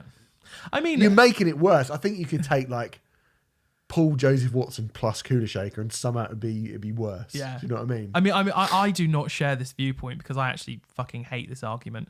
But people who are not a fan of what is modernly termed cultural appropriation would surely have a massive issue with baby metal as a whole, because there is an awful lot of Yeah, they should be doing metal. That's a white person's thing. Yeah, exactly. Sorry, guys, we invented it. Exactly. pathetic. Yeah. No skateboards for anyone but white people. That's what the Bill Burr special when he's like, no one can have skateboards apart from white people because we invented them. I mean, yeah. To be clear, I think that argument is fucking nonsense. But you know, if you do have an issue with cultural appropriation, then don't listen to baby metal ever, because that is basically what they do, isn't it? What, on Shanty Shanty Shanty? Their entire career, I would argue. Well, I think they're the girls. They have their foundation, and then they bring in elements of everything from everywhere else. This is well, I guess this is why I don't understand the concept of cultural appropriation. Yes, I agree with you wholeheartedly. I think it's utter nonsense. It's but ridiculous. And to be honest, I mean, people who complain about cultural appropriation are actually stifling creativity, because most of the best things in art, full stop, are hybrids of stuff. Yeah. So to impose rules and go, you're not allowed to take this because of your ethnicity, is fucking moronic. Yeah, I'm glad you think that, Renfrey. I feel it so strongly. Yeah, I do. Any time someone says it, I want to punch them in the really face. Stupid. Do you remember Wes Anderson released Isle of Dogs, and people were going, Yeah. "Why have it's meant to be Japanese and your dogs have got American accents?" Yeah. And it's like, well, they're dogs. Yeah. Why Get in a fucking bin. dogs Like, don't speak at all? Yes. Like, if you want to get really, dogs can't speak. Yeah. Like, why don't you make a film where the dogs bark? Like, if you're gonna get annoyed, don't get annoyed that famous American people who will help sell this movie, who Wes Anderson works with in every single film, are doing their own accent. Get annoyed that it's not dogs. Yes. You fucking fool. So yeah. But this whole idea that like a certain genre or whatever belongs to a race or an ethnicity or a country or whatever, fucking bullshit. Yeah, It's don't like fucking nonsense. Yeah, although Cooler Shaker, you can't do that. Yeah, Cooler Shaker is the exception. You're not allowed to do it. The one exception to the rule. I really, really, really, really want to hear you talk about Oh Maginai, because in my opinion, Steve, it has every single element of a song that would drive you fucking insane. I feel about that song, it's weird. It's a tough one, because on one hand, I hate the song, but on the other hand, I feel like they've written it just to annoy me. So I actually feel quite honoured in a lot of ways. I feel like there's no way that this could have been created with anything else in mind other than just think like, what would this guy hate the most? And this is what they've got. And they've got pretty close. When you went over to Japan, you did say if a band ever wrote an Ailstorm style sea shanty with the guy from Sabaton on it, and two Japanese girls saying things over the top, it would be the most irritating thing in the world. And but here's the thing, right? Now, I hate that song. It is absolutely fucking joyless and awful. I cannot stand it. But it makes me smile, but only because I think of you every time I hear it. It brings me joy, but only because of the pain it clearly brings me. I had this album on. I was in the kitchen and I had the album on, and I almost sort of got on my knees and started weeping as it was playing, coming out of my spine. I was like, this is happening in my own house. But do you know what? I'm going to defend it a little bit. And okay. I'll tell you why. Because I think it would be really, really easy for baby metal at this point to start phasing out the metal. And particularly to start phasing out the very, very, very uncool metal. Power metal is not cool. Yeah. Right? Yeah. And maybe, again, it might be cooler in where they're from. It might be cooler in Japan. It might actually not have the kind of stigma that it has attached to them in the UK. I think that's Europe possible. As well, and Europe, obviously. Yeah. Well, they love it in Europe, don't they? But certainly there are things that they could be doing which would, for a kind of worldwide appeal, that would definitely be seen as being cooler than getting the singer from Arch Enemy in or the singer from Sabaton in, right? Yeah. And they're still. What do you mean? You're trying to think. Oh, I'm only thinking. No one's cooler than I'm only Sabaton. thinking Europe is a massive fucking market, but most people go for the American market, don't they? Where I don't think this sort of thing flies. So yes, that's I think true. they're doing all right in America though. Yeah, I think they are. They're doing all right. Yeah. But yeah, you may well be right. But I thought they could start phasing this out. Now I'm thinking about it more. Like maybe you're right. But certainly like getting the guy from Sabaton on and really leaning into that power metal thing pretty much more than they ever have. I would say. Yeah. It goes to show that that the whole thing about they're flashing the pans and they're pop stars, like they're still very much sticking to being a metal band. Well, it feels like they're doing what they want to do, and fair play to them. Yeah. Like I don't like that song. No, it's rubbish. I think it's terrible, but I do kind of applaud them for doing it in a weird way. Yeah. So yeah. There are some really bad songs on this record. Shall we get to the good ones though? I feel like we've there are like Elevator Girl is really good. I'm wondering how you feel about Night Night Burn. Night Night Burn. Night Night Burn. It sounds to me like Baby Metal covering a song from a Sonic the Hedgehog video game, specifically a Mega Drive era Sonic the Hedgehog game. And it's got an incredible guitar solo on it. That's something which I'll say. Not very many guitar solos on this record compared to the other records. Bit of a shame, just because the band are phenomenal. Baby Metal's St. Anger, this is, isn't it? From what I recall, I mean, I do towards the end of this album, I do really zone out because it ends with two of the ballady way too ones. long. It does end with two ballady ones. Yeah. But there's only 2 or 3 guitar solos on the whole record, which is a bit of a shame because I thought it was actually one of the one of the best things about them. Yeah. It's just very video gamey. I quite like that one. I don't know if Mate, I think the middle section, to be honest, I can't even recall it in my head. Okay, fair enough. The middle section is all a bit, it's not really until Distortion and Papaya, which weirdly, the first time I heard Papaya, I was like, nah, this is rubbish, but fuck me, it's catchy. It's bloody catchy. I was about to say, totally understand why it's been released as a single, because it is a hell of an earworm. I think I'm still on the fucking irritating. It just annoys me. I wouldn't go as far as to say I think it's a bad song. It just annoys me. It rubs me up the wrong way. Yeah. A little bit surprised you've skirted over In the Name Of. Which is that one which it starts with a massive like chamber orchestral opening before going into that tribal Slipknot-esque Sepultura That's roots heavy, type that one, thing. yeah. The heaviest song on the record Definitely by the far. heaviest song on the For record. me, my favourite song on the record. Is it? And bizarrely, I think the only song not to feature the girls on it at all. No, it doesn't seem to feature the girls. It's a weird one. It's a weird one, that actually. Yeah. I think, it's quite a good song, but then it feels weird that Baby Metal are not on your favourite song on the Baby Metal album. Quite. Yeah. I mean, I think it's, it kind of just passed me by a little bit. And I think purely because when you listen to a Baby Metal album, I want Elevator Girl. I want 10 of them. Sure.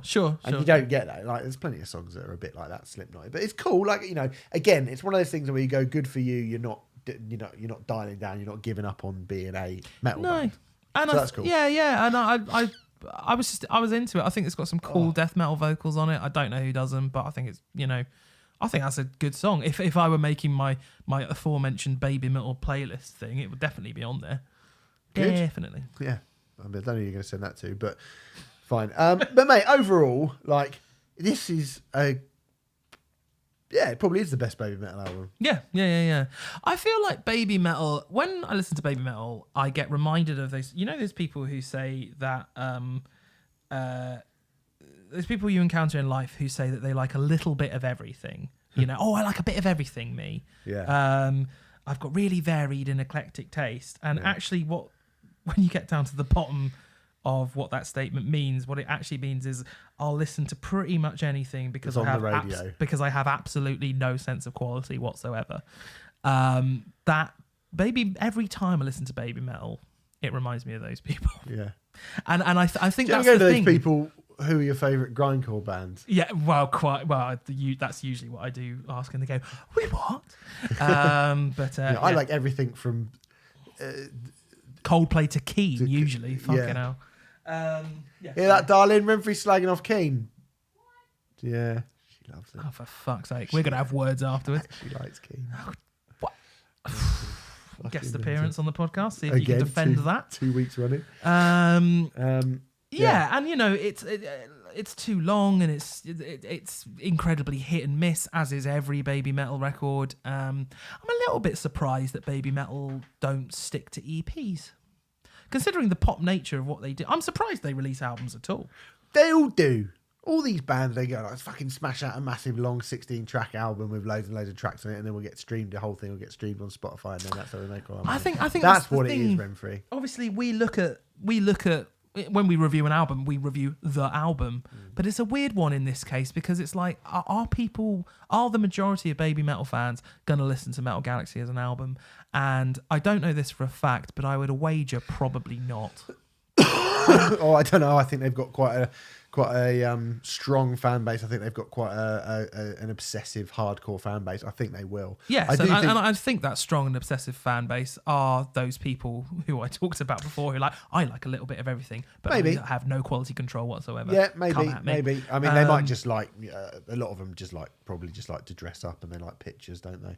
I'm glad you went there. I thought you were going to go somewhere else, but yes, they just like sending gifts of like bloody.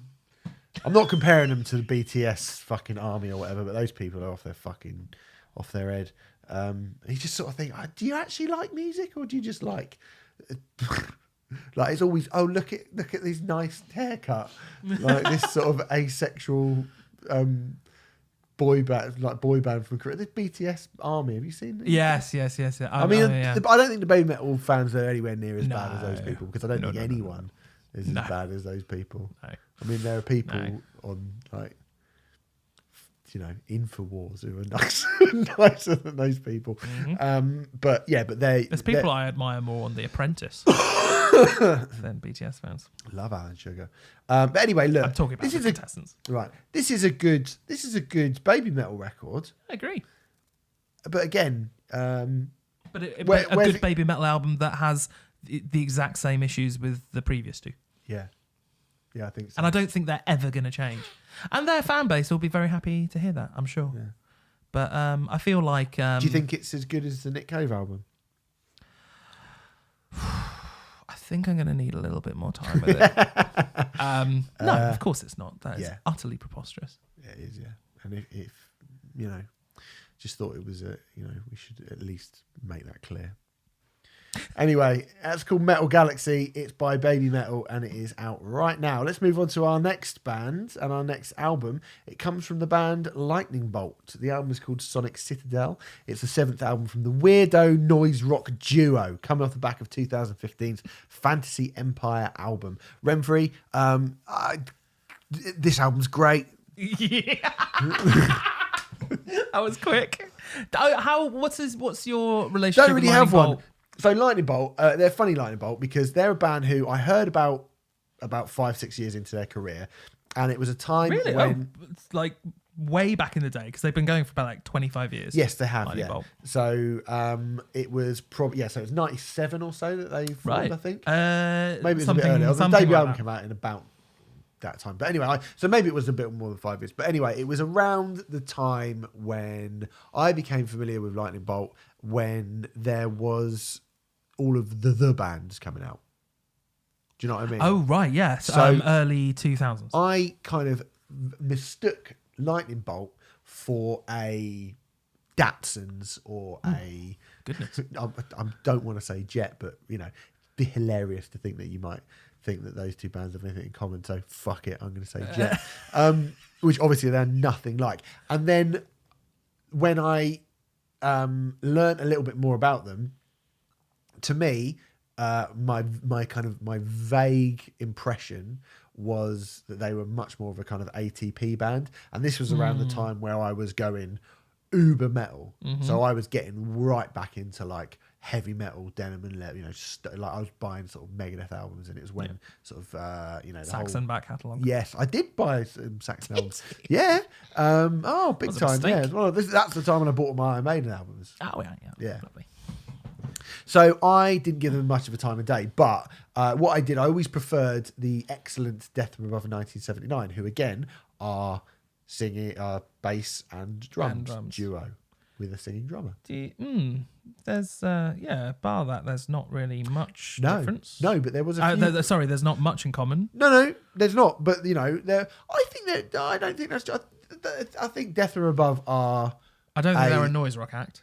Death or Above? Mm. No, I don't either. But I think Death or Above are. Did you ever see them live? Yes, that's They're like fucking Brixton. like they're. I'm not saying they're not noisy. I'm just saying they're not specifically a noise rock act. No, they're not a noise rock band. But like there was. And what I was about to say was this was the period where there was lots of duo bands popping up. Yes, in the kind White of Stripes, after the Above. White Stripes, Yes, Death Above, yes. whoever. So I see. it was So a hence time where it was a kind of big blancmange of stuff, and I wasn't quite sure where Lightning Bolt sat, but I did You use once the called like. me a blancmange of stuff, didn't you? What? You once called me a blancmange of stuff. I might have done. Yeah. But Still upset now about I'm it. comparing you to this. Yeah, which is like. good. Which is good. So Yeah, it's turned out to be a compliment. Very happy. I mean, bloody hell! I probably should have paid a little bit more attention to them back in the day. I got into Lightning Bolt far later than you. It was really their last record, and I went to see them at the Garage because I'd heard so much about this band. From what I recall, I wasn't very well that night, and I went, and I was incredibly impressed. But they were so outrageously frenetic and loud and just unabashedly noisy.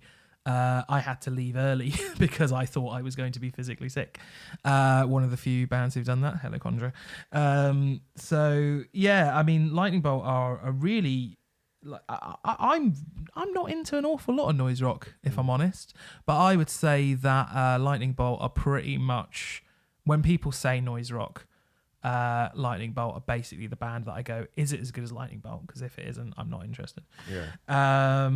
And yeah, basically the manner that this record is sort of put together is everything is cranked up and put into the red, which might give the impression of a kind of Converge-esque sound, which isn't quite accurate. I would actually say if you imagined...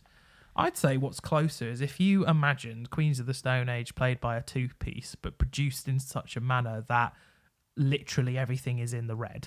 Yeah. That's kind of what Lightning Bolt are, more or less. Yeah? No? Don't think they're sort of they're much more playful than Queens of Stone Age. I think Queens of the Stone Age are pretty damn playful when they want to be. when they want to be. How often they?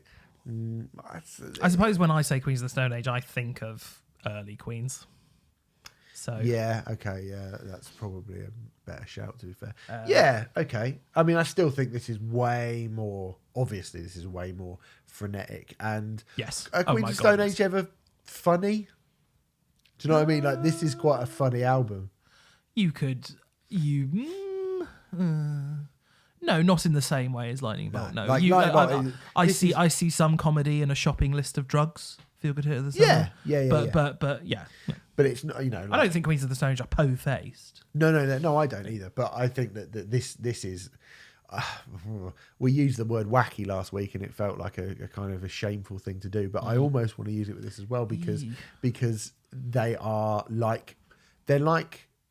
Do you remember the Banana Splits? Yes. They're like a The two Food and the man Band. the 2-man Banana Splits. Okay. Like being played by the Ramones at fucking, but with the distortion turned up even harder.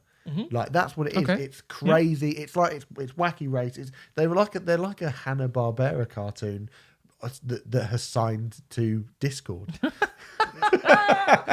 There we go. I was looking for the episode title, and there it is. Yes. Yeah, absolutely. Lightning Bolt are an incredibly, considering they are a duo, they make an incredibly impressive amount of noise, to say the least. Yeah. Their drummer, Brian Chippendale, this is going to sound like a little bit of a crass comparison, and in a way it is, but the fact that he is the vocalist and the drummer It's mental.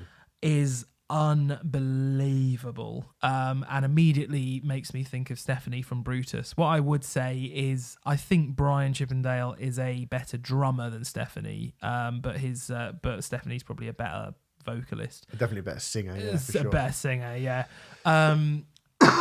but you know, two people who are doing who are effectively playing the same two types of instruments at the same time, but doing something totally different with it. Brian Chippendale just seems to be constantly trying to beat the shit out of his kit. He's an animal from the Muppets. Yeah, all the time, basically. And once again, not to the same level as Nick Cave by a country mile, but this album is quite long. It's about, is it 52 minutes? Something like that? Nah, it's 40 odd minutes, I think. No, it's 50 something. I know that. It's definitely sure? 50 something. 50 something? That sounds like it's 53 minutes. There you go. Okay. Correct me. It's 53 minutes long. It feels shorter than that. I, in the main, agree. Well, I tell you why it feels like it does. That Van Halen 2049, the last song, which is hard work. Brilliant. Now, this is my one beef with Lightning Bolt. They've done this the last two albums as well. Plonker, 9-minute, 10-minute, 11-minute song on the end of their album, which actually reminds me of those Nirvana bonus tracks, the like Endless Nameless and Gallons of Rubbing Alcohol Flowing Through the Strip. Yeah. I'm amazed I remembered that title. You know, it's kind of like it's the sort of thing that dickheads go, oh, that's my Endless Nameless is my favorite Nirvana song, and you just go, no, it isn't. Shut up. There are points where I think that's what the genius of Lightning Bolt for me is, the fact that it is on the brink of being too much all the time, and then it is, but it never actually is. My beef with those last songs that they do on the last couple of records is that's when they push it over the top, and I'm like, well, what has made this brilliant? You've now lost it. Yeah. I like 6 minutes of it. Fine. 9 minutes, I do go, I actually get to 6 minutes and I'm like, oh, it's so loud. And I'm like, look how loud they are. Ha, ha, ha, ha, ha. Yeah. And then the last, I'm like, I might just, nothing's going to happen in the next 3 minutes. Yeah. So I think, I enjoy, as an experiment in just sonic bastardry, I quite enjoy it. God, an experiment in sonic bastardry, another brilliant title. Thanks very much, mate. I appreciate that. There's a couple of songs on here which are, I mean, the opening 4, I have to say, Blow to the Head, USA as a Psycho, Air Conditioning, and the exquisitely titled Husker Don't is all 4 of them are brilliant, and all 4 of them don't really sound like each other. Agreed. Which is pretty mad considering. And all 4 of them don't let up at all. Yeah, and they are. I don't want to use wacky, but fuck it, they're wacky. They're it's a maddening blur of distortion and screaming and noise and hitting things, and yet somehow they're all really catchy, far more interesting than that should sounds, be. Yeah.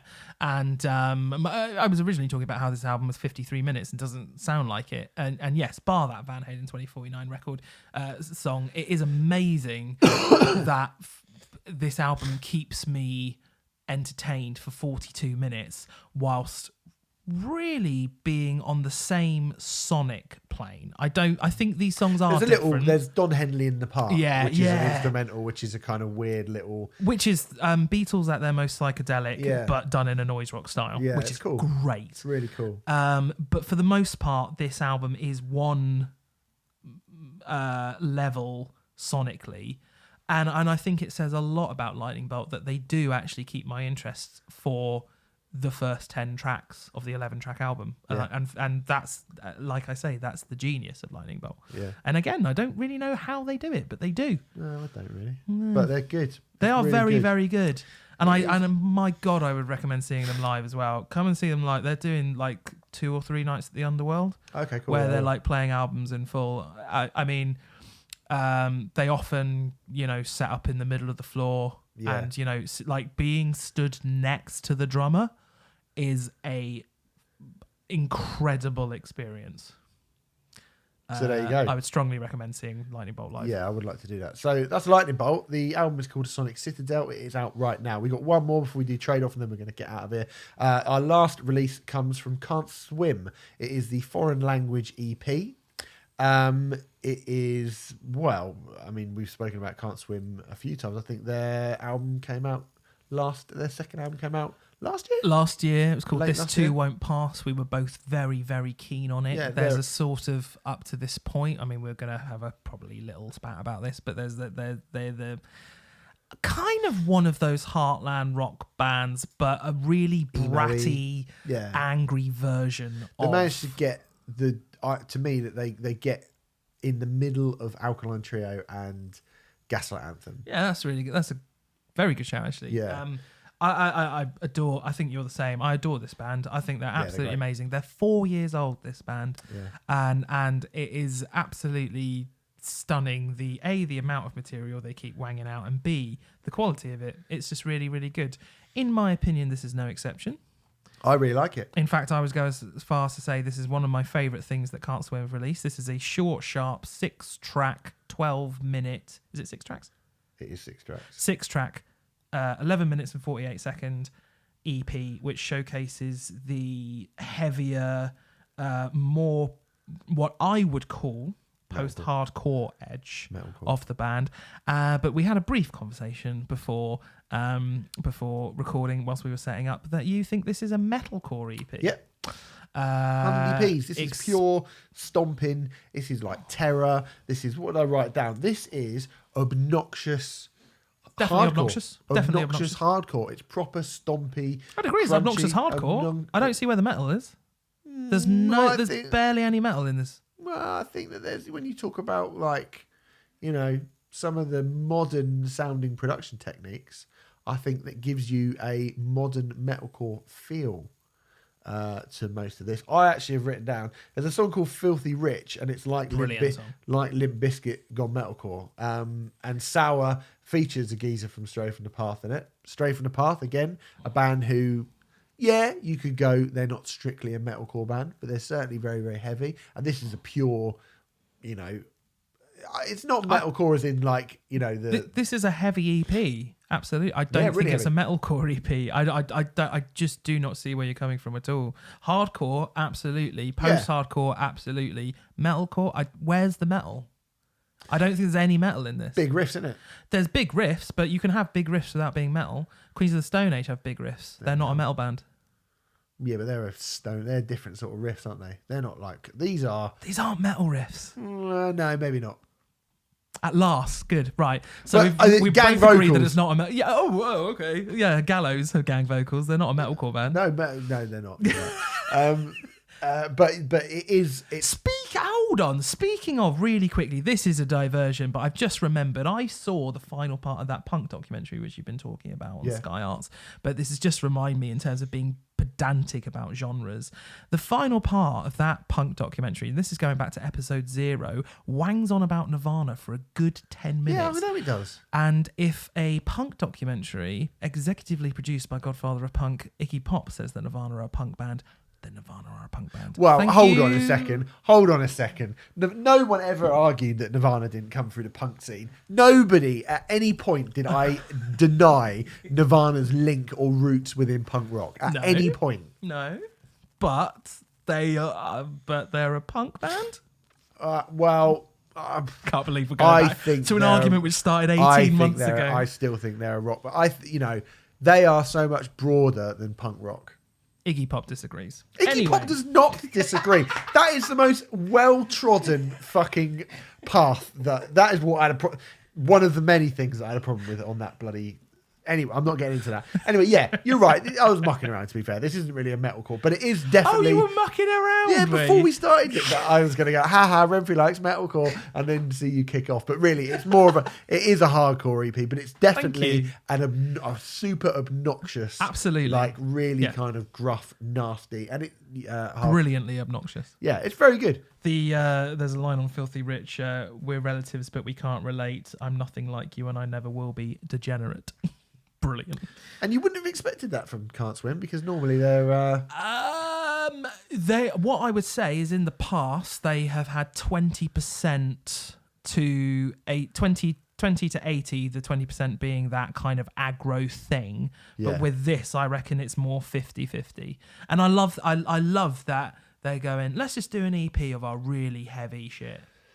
Because it's still them. It's still undoubtedly them, but it's just them going at it. Well, them at 11, them on acid. Let's get all the cliches out. But you know, it is them just going hard and heavy for 11 minutes and 48 seconds. The fact that it's so short. I mean, I usually listen to this 3 times in a row, and I'm quite happy to.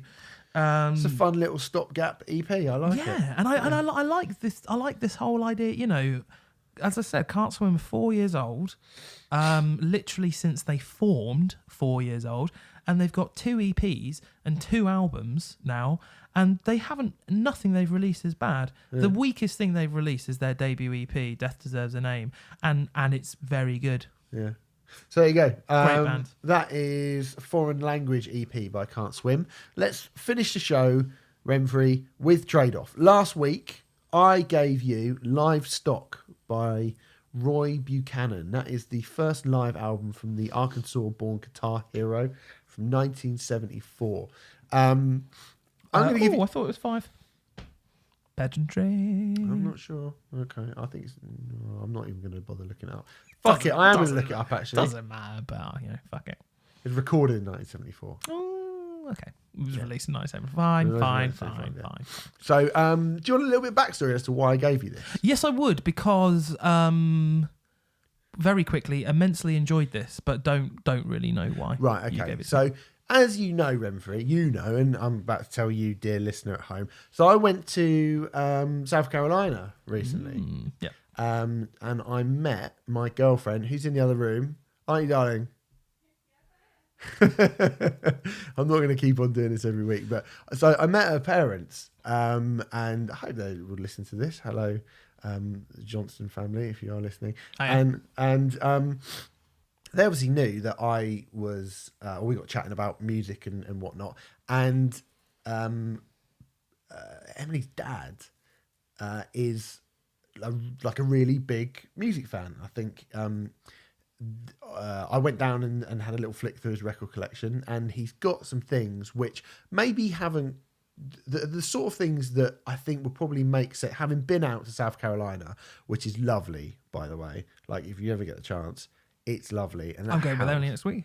No, you're not. And sitting out on a bay, like on a dock. On the dock of the bay? Looking out over the over the bayou or whatever it is. My one problem with this album is the board? The marsh. Yeah, looking out over the marsh, having a cold beer in a sort of brilliantly humid as the sun goes down on like a really quiet and on your cold beer there's like condensation on the beer. Condensation. Oh, yes. And it was just like and it feels so humid, and you can understand why something like the Allman Brothers Band would be such a perfect thing to like. It made me want to put on the Black Crowes. Do you know what I mean? It made me want to listen to stuff like that, and you can go like, I can really. It's not the first time where I understood why that sort of stuff translates, but it's certainly like, when you go to certain places and you go, well, I can absolutely understand why this music got big here. Yes. Do you know what I mean? Yes. You can understand why that happened. But anyway, so we went down to the sort of basement level, and Mr. Johnston has got this amazing stereo system set up, right? It's like really, really like killer stereo sound system. And he was like, have a little look through my records and stuff. So I did, and he's got some like this amazing vinyl collection. And he said, you should, let me play this, and play me a few things. I was sort of listening like, obviously like big into the blues. Now, Renfrey, just very quickly, a big blues fan yourself?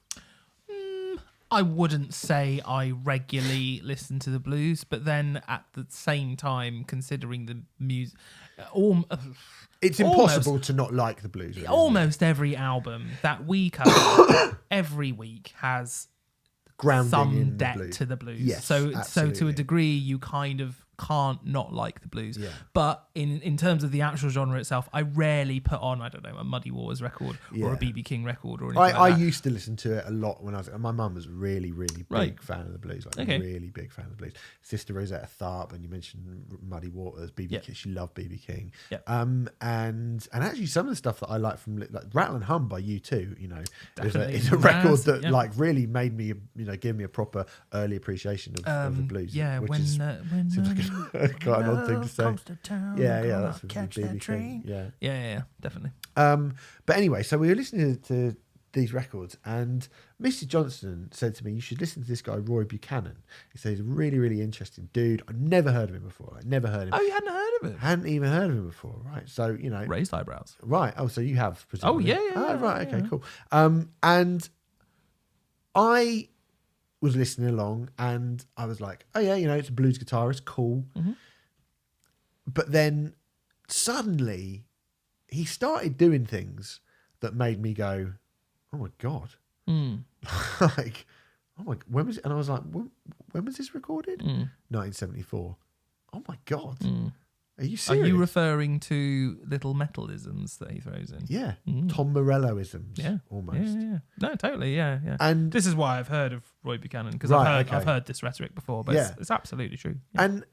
And I was like, I became like, I'm genuinely interested in this dude now. Yeah. And he showed me Fascinating a guy. huge, and I think part of this, like, I've picked this live album because I was shown a YouTube video of Roy Buchanan doing Roy's Blues. Yes. And great track. it's, you know, it's something I think he kind of, as I'm aware, legend has it, there's a sort of PBS documentary that really kind of opened him up, that he'd been this kind of like blues troubadour for a few years, but when he played live, that was, and people seeing him play live was when people were like, oh my goodness. And definitely an energy on this record which I hadn't heard on this studio. I watched this video and I was like, he's incredible, and he's like no one else. The way he plays the guitar, the stuff he was doing, and he's got such a he's got such a straight face, like lax sort of slow hand, but then it just launches into, like we say, Tom Morello-isms. And he was like playing with one hand and going over to the piano and taking a drink, barely looking at the audience, like just looked like a bad man. He's a cool motherfucker. Just looked like a bad man the whole time. And I was like, this dude is amazing. So I definitely thought this is something worth bringing up. And 100%. Reading about his life and the sort of people that he's influenced and stuff, I was like, oh my God. But it seems kind of bizarre that he's not spoken about in kind of general terms more. Yeah. Why is that, I wonder? He was a massive, I mean, this I have nicked this from the Wikipedia page, but he's a massive influence on Jeff Beck. Yeah, Jeff Beck actually dedicated a song on Blow by Blow. Yes, and I wonder if Jeff Beck... I wonder if it's just one of those things where he was just a little bit too early, and Jeff Beck came along, and I'm not claiming that Jeff Beck ripped him off, although I mean to a degree, probably yes he did. But you know, I just wonder if it's one of those things where Roy Buchanan was maybe a little bit early. Was blues massively in the 70s? It's a hard one because obviously, I don't know really. I mean, obviously you had Zeppelin were at their largest sort of pomp, but their massive blues stuff really was earlier in their career, around 69. I don't know. I definitely think like you Gary can. Moore. I mean, he's Gary a big Moore, influence on someone like Gary Moore. That's a good point. And Clapton was obviously. Yeah, although Clapton was he doing Domino stuff at this point? 74. Yeah, well, that would have been just prior to this, yeah. And it's also Clapton stuff is a little bit. I mean, you actually mentioned Slow Hand, not in reference to Clapton, but obviously that was Clapton's nickname. Yeah. It's slightly different blues, kind of, but I don't know. He's definitely one of those artists who deserves to be talked about in the same breadth as the Claptons and the Becks and so on and so forth. There was something in Total Guitar or a Guitar Weekly, like a guitar magazine. Or something like he was that. nominated as something like the top 50 guitarists, and he was 48th or something, I think. Right. And that's as someone who like, I didn't even know what album I was meant to listen to. I just wanted a live one because I was transfixed by this live thing. So I'm interested in what do you think of the records? Really like it. 35 minutes. It went by in an absolute flash. Yeah. This is going to sound like an odd thing to say, and I think it's actually more to do with the fact that I have a whole heap of Neil Young bootlegs from this era. And maybe it's just like the recording techniques, but it really reminded me of all these sort of official Crazy Horse bootlegs that I have. Because for me, Neil Young and Crazy Horse in the mid-70s is pretty unbeatable, really, especially live, because they just went, it's the best versions of those songs 9 times out of 10. I really, really liked it. Most of this live album is made up of blues standards, actually. I think there's only 2 original compositions on it. But they're all very, very good versions of these blues standards. Funnily enough, the majority of my blues knowledge comes from... I very, very briefly did music technology at A-level. Oh, did you? And we did a huge... project on blues, and that's where the majority of my blues knowledge comes from. So that's probably when I first heard of Roy Buchanan, I would imagine. So I was familiar. I've never heard this record before, but I was familiar with.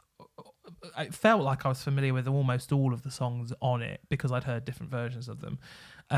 What was cool about hearing these versions is I was like, these are very, very, very good versions of these songs. Absolutely. I thought it was excellent. For the most part, I like this, but I think particularly Roy's Blues and I'm Evil. Yeah, the those longer are the ones. original when you ones. get the kind of Are those six, the originals? yeah, They are I the think originals, so, yeah. aren't they? When you get the kind of 6 minute long, 8 minute long versions where his guitar playing becomes, he really gets to go wherever, he gets to cut wherever loose he wants on to those. go. Yeah. Like that to me is where you go like, my God, Yes. this dude Agreed. was incredible. Yeah. And you know that after this, he actually turned down the chance to join the Rolling Stones.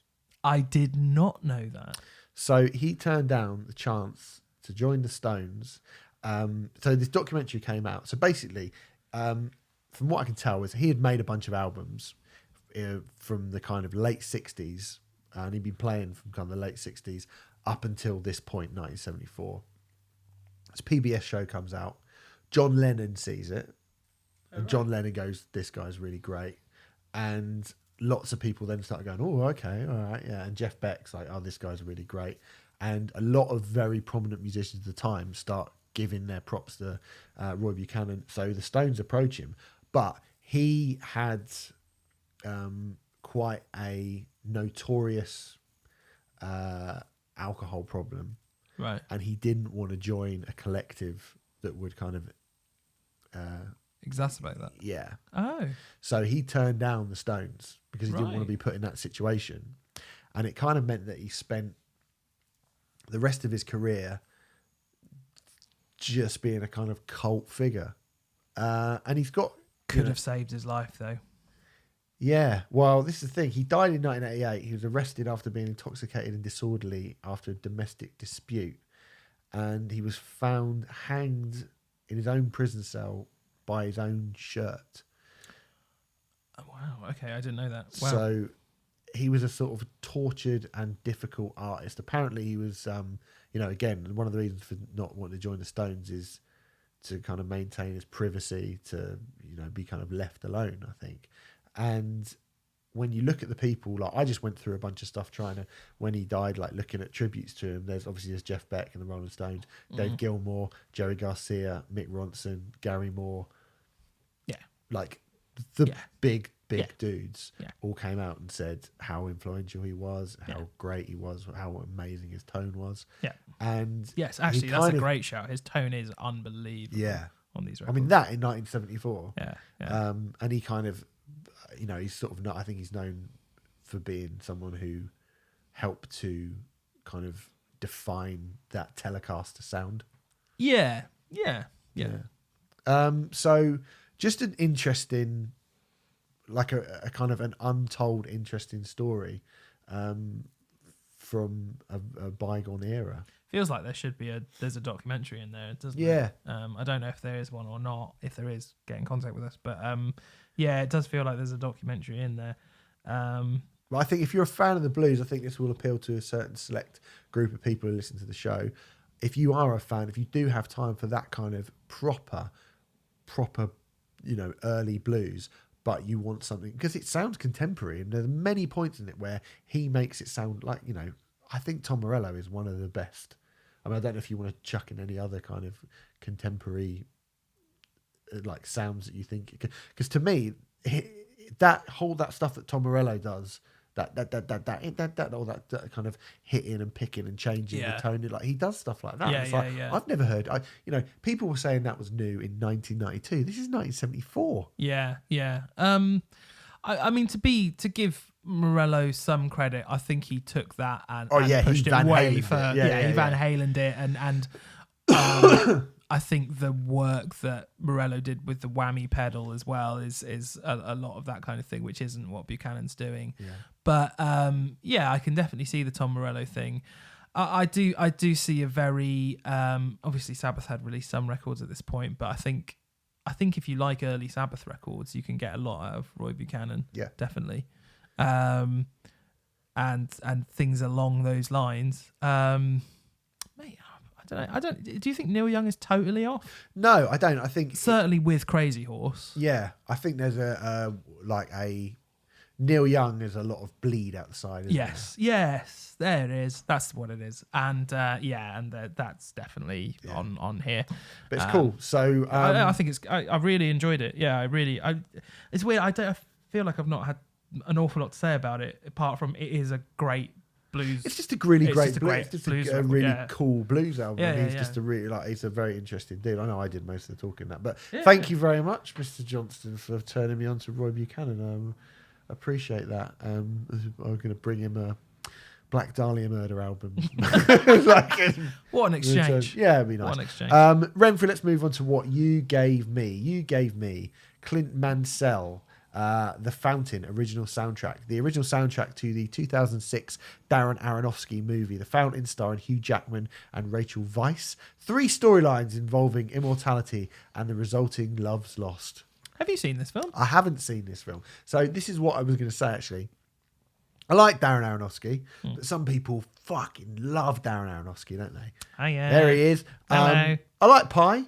Pie. I love Requiem for a Dream. Yes, God, please. I love Requiem for a Dream. What? I love The Wrestler. Yes. Great.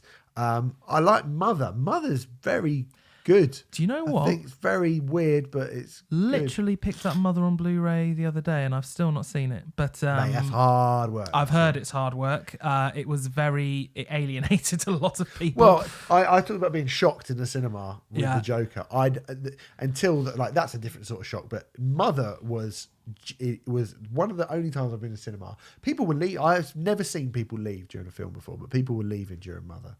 It was genuinely shocking. Yes, genuinely there were parts of it where I was like, "Oh my god, wow!" Yeah, very, very shocking. I've not seen this. I've never seen Black Swan.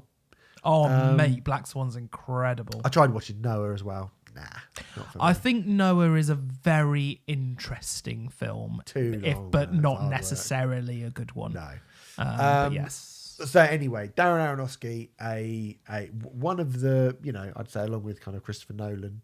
Yep. And one of the great modern movie makers. Yes, I would say so. Paul Thomas Anderson. Yes. Wes Anderson. I've never been a Wes Anderson fan, but I'm not going to sit here and say he's rubbish. I don't like everything he does. He's done some really bad films, Wes Anderson. Yeah. Anyway, we're not supposed to be talking about films particularly, but we should be talking about Clint Mansell. So Clint Mansell, a long-time collaborator of Darren Aronofsky, used to be the lead singer in Pop Will Eat Itself. Absolutely. Yeah. Bonkers. How funny is that? Should say as well that Clint Mansell did... Clint Mansell's soundtrack work is unbelievable. It's so eclectic. Do you know the film he soundtracked before he soundtracked this? Doom. Oh, the Rock Yeah. in the video game adaptation, which I've not seen, but one of those films that I don't need to see to say that it's utter shit. Yeah. But he's very, very diverse. I mean, he also did the soundtracks for Requiem for a Dream and Pie, as you previously mentioned. very, very different. Well, I more- was going to say, more electronic based. he's a composer who is responsible for, I would say, one of the most recognizable pieces of music of this millennium. Which is? Lux en Terma, the Requiem for a Dream score, which has been used on everything from X Factor to, Super Sunday Football. It's about Anytime you want something dramatic yeah. ever, That's Clint Mansell. that's Clint Mansell. Yeah. I would go as far to say that Clint Mansell is the best soundtrack, film scorer, composer ever. Bloody hell. Absolutely, 100%. The Fountain is my favourite Darren Aronofsky film. Is it? I don't think it's his best, but it's my favourite. Right. And You just fancy Rachel Weisz, don't you? what's wrong with that? Well, she's a beautiful, beautiful lady. There you go. Hugh Jackman will probably get it as well. And He's got a huge Ackman. another episode title. Huge Ackman. Yeah. I love the fact that he played Curly in Oklahoma, like years and years and years ago. Really? But he won a Tony for playing Curly in Oklahoma. Yeah. Did a fucking good job of it as well. I mean, I hate Oklahoma, but anyway. Continue. Continue.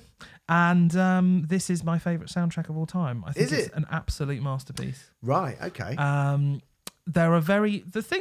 are a weird one, aren't they? Because obviously, we've reviewed a couple of soundtrack albums on this show. Tom York and Biffy Tom Clyro. York, hello. Clyro. Biffy Clyro, yes. Sometimes it has felt like a bit of a waste of time, Tom York, and sometimes less so, Biffy Clyro. And it depends. Sometimes scores are brilliant, but only kind of really work well, or certainly work at their best with the images that they are meant to go alongside. One example of that, I would say, people go on and on about what an amazing score it is, and I wouldn't disagree, but Johnny Greenwood's There Will Be Blood score, Yeah. absolutely masterful piece of work. But and I know there are people that have bought it on CD or MP3 or vinyl or whatever and do listen to it without the film, but without the film, it really is just creaking strings and noises and actually very difficult to listen to. Yeah. I think the same would be said, actually. The Tom York Suspiria soundtrack that we reviewed last year. Within the context of the film, which I've still not seen, I imagine is amazing. But out of context of the film, it was just uncomfortable and difficult. Yeah, I think it's all... I mean, this was something that I was going to bring up on this because I assumed you were going to tell me how fucking brilliant this is. And I don't disagree, to be honest. Hooray. I think it's good. But I do think... I wonder how more excited I would be listening to it, or how much more I would get out of it if I had seen the film. I think... That's difficult for me to say because I saw Yes. the film before I listened to the soundtrack. Exactly. So I did sit there and I did think to myself, this sounds like the score to a film, and it certainly sounds like a score to a Darren Aronofsky film. Probably a little bit, like you say, that's not as... this is more orchestral. Broadly. Broadly. A bit more subtle than some of the other things I've heard from some of Darren Aronofsky's other films. So, well, yes, I would say that it's split into 10 tracks, but for me, I view this as one long song. Yeah. And Post-rock with cellos, isn't it? well, it's funny you say that because yes, absolutely. Do you know the contributors on this record? Mogwai. Hello. One of my favourite bands, Mogwai and the Cronus Quartet, who are one of the best string quartets in the world, for my money. And it's all, there's also a massive fuck off choir who are absolutely brilliant as well. And the combination of all of those elements, I think, creates something truly unique and special, but also it's quite odd in places. There are some really odd moments that really unhinge you. They do sound a bit unhinged, certainly, but the whole thing builds to this enormous climax at the end where it feels like every single element comes in and this choir rushes. I mean, it is one of the most awe-inspiring pieces of music I've ever heard in my life, I think. It certainly helps knowing what that soundtrack's in the film. Yeah. But is that Death? Because Death is the Road to Awe. That's the final piano track, yeah, isn't it? It's the song before that. Right, okay. The sort of yeah. Okay. And it builds into this just absolutely incredible. I mean, especially with everything that's come before it, because I almost feel, I mean, this might even put people off a little bit, but I almost feel like everything that's come before that has just been like a 35-minute build to this incredible. And that build is great. Like, it's really awesome what's going on with that. But it's very much a case of kind of like, you know, the more you put into it, the more you get out of it, I feel. Yeah. But for me, I feel like this is, as far as soundtracks go, I feel like this is quite cohesive without the... I mean, obviously, I suppose I can't argue. Put it this way. It made me go, I'm sure... I felt like, without seeing the film, and I haven't seen the film, so it's hard for me to really know, it felt like there was definitely, like you say, the build is that's a really good way of putting it, I think, because by the end I was like, oh, I can tell that we're reaching the end of the film. Yeah, oh yeah. Oh yeah. Do you know what I mean? And I wonder what's... And I did sort of think to myself, you know, this is really good. Like, it's really good. I don't know that I got enough out of it to be like...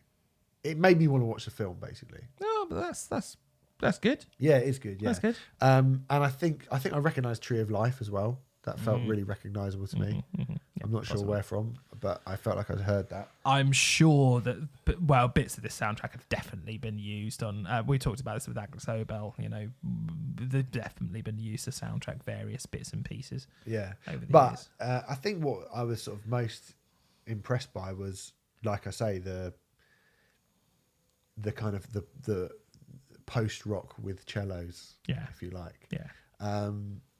I think it's cool that that Clint Mansell has been able to kind of infiltrate, which I guess is what a lot of these artists from, you know, someone like Darren Aronofsky has become a huge, and Christopher Nolan have become huge filmmakers, basically kind of making art house cinema with big Hollywood budgets, and they're surrounded something themselves. which is very rare in like that sort of thing happened a lot in the 70s and 80s and less so in the 80s, but pre-Star Wars, isn't it?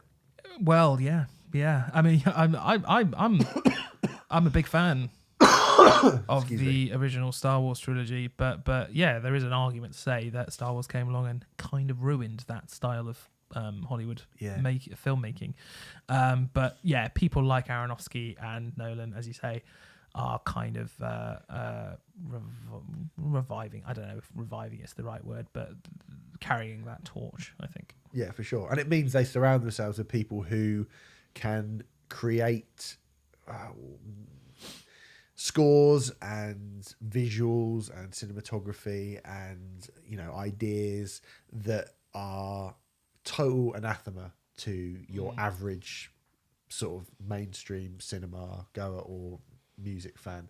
I mean, the fact that, as we said before, that piece of music from Requiem for a Dream, and if you've seen Requiem for a Dream, you know what that, you know, that scores as well. You know what scene it is. It's not a nice scene. It is not a nice scene. And it's super, it's, you know, it's Chelsea versus Man United. It's like, well, it's a bit, it's not really what it's meant to be. But crazy, that is isn't it? an amazing, and again, I think like, this is an amazing Trojan horse of kind of musical ideas being that, you know, I'm sure that, like, I can't speak for the film, but certainly for, like, you know, just what a film score is meant to do. There's lots of very, very cool, interesting curveballs and, you know, unique ideas that that we're used to hearing. But I would imagine that somebody who doesn't really listen to music that much but might go, oh, I watched that sort of film The Fountain and I really liked it and I'm going to listen to the soundtrack, and then suddenly they're listening to this kind of very progressively minded sparse but swelling post-rock opera. Yeah. It's really cool. Yes, absolutely. That's brilliantly described. Yeah, that is exactly what it is. And I've not ever heard anything quite like it. I mean, if we were calling this a post-rock album, if we were putting this in with the Renfrew Core albums, this is one of the best Renfrew Core albums ever released, I think. In my opinion, I think it's absolutely like a really stunning piece of work, and I absolutely adore it. It's interesting. The film was very received in a very mixed way, and I completely understand why people would watch The Fountain and absolutely hate it and think it's a whole big pile of guff. I think those people are completely wrong, but I understand why it divides people. But then, having said that, most of the best films do divide people, and there's a long storied history of films not being received well on release and then later being reappraised as classics, whether you go to 2001, well, mate, if you go Blade Runner. If you go onto IMDb right now and look at the reviews for Jordan Peele's Us, which I thought was absolutely brilliant. It's the best like sort of big budget film or the kind of big release film I've seen for a long time. And I really like Get Out, but I think it's better than Get Out. And we went to watch it in cinema. People were laughing. I just they came out going, "What? What was that about?" And because there were billboards everywhere, and it was kind of marketed as a horror film. I think people expected it to be this thing that they just didn't really understand. And the reviews on IMDb, so many 1 out of 10. What's this? What's it all about? It's rubbish. It's not scary. It's blah blah blah. It's all this. It's crap. Like missing the point. And you just think, well, you clearly haven't got a fucking clue what this is about. You haven't thought about it. You haven't wondered about whatever. Do you know what I mean? So,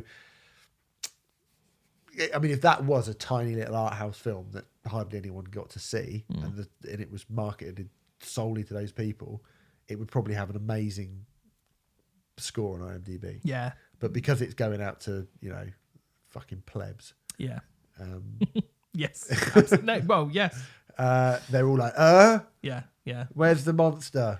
No, but I think those are those films which are sort of later reappraised, and people realise, oh, actually, this is an absolute masterpiece. I think it's beginning. The Fountain is now 13 years old. I think it's beginning to happen with The Fountain. I think people are beginning to go back to it and go, holy crap, that film, because it really slid under the radar at the time. Aronofsky was working on it for 6 years. I mean, it was at the time, it was his magnum opus kind of thing, and it came out and sort of, I think it lost money and like... I remember it coming out, and I remember people going, it's a disaster. It's a bit like, who's the guy, what's the name of the guy, Richard, who made Donnie Darko? Richard Linklater. No, sorry. His name Richard? Anyway, but the guy, he made Southland Tales, didn't he? Yes. And that is, I mean, I've never seen that, but I want to see the kind of 9-hour long director's cut of that. It's supposed to be absolutely just maddening. Yes. But I kind of quite like it. Like, he was the other one. It was kind of Aronofsky, Christopher Nolan, and him. People were looking at in the kind of the start of the millennium, like this is the new Scorsese, Brian De Palma, and Kubrick. These are the guys. And it's not really happened for him, has it? No, it's Richard Kelly. Kelly. Not Linklater. Yes, no, he has released films since as well, and just no. But Donnie Darko is brilliant. Donnie Darko is brilliant. I watched Donnie Darko just the other day. It's fantastic. All around me are familiar faces, worn out spaces. Anyway, that was one more quick fact, because this is really, really good. Go on. David Bowie fact, isn't it? Clint Mansell wanted David Bowie he was hoping that David Bowie would do a song for the score for the soundtrack, because Space Odyssey massively influenced the space traveller storyline of the film. Won't go into that. Not really. Well, no, I'm going to say, I don't know. I've not seen it, but I don't know. Yes, and Aronofsky planned for Bowie to rework pieces of the score and to vocalise them, but the plan was unsuccessful. I'm not entirely sure why, but it didn't work out. But then he did Moon, didn't he? But then he did Moon with Duncan Jones, who is David Bowie's son. David Bowie's son. Yeah. Another great soundtrack, actually, and another great film. Yeah. I like that film. Great film. And what was the other? He was nominated for a few things for this score as well. He lost to Philip Glass. Did he? I believe he lost to Philip Glass for Philip. I'm not sure what he actually lost out for in that. Yeah, he's nominated for Golden Globe. Mind you, Philip Glass is good, isn't he?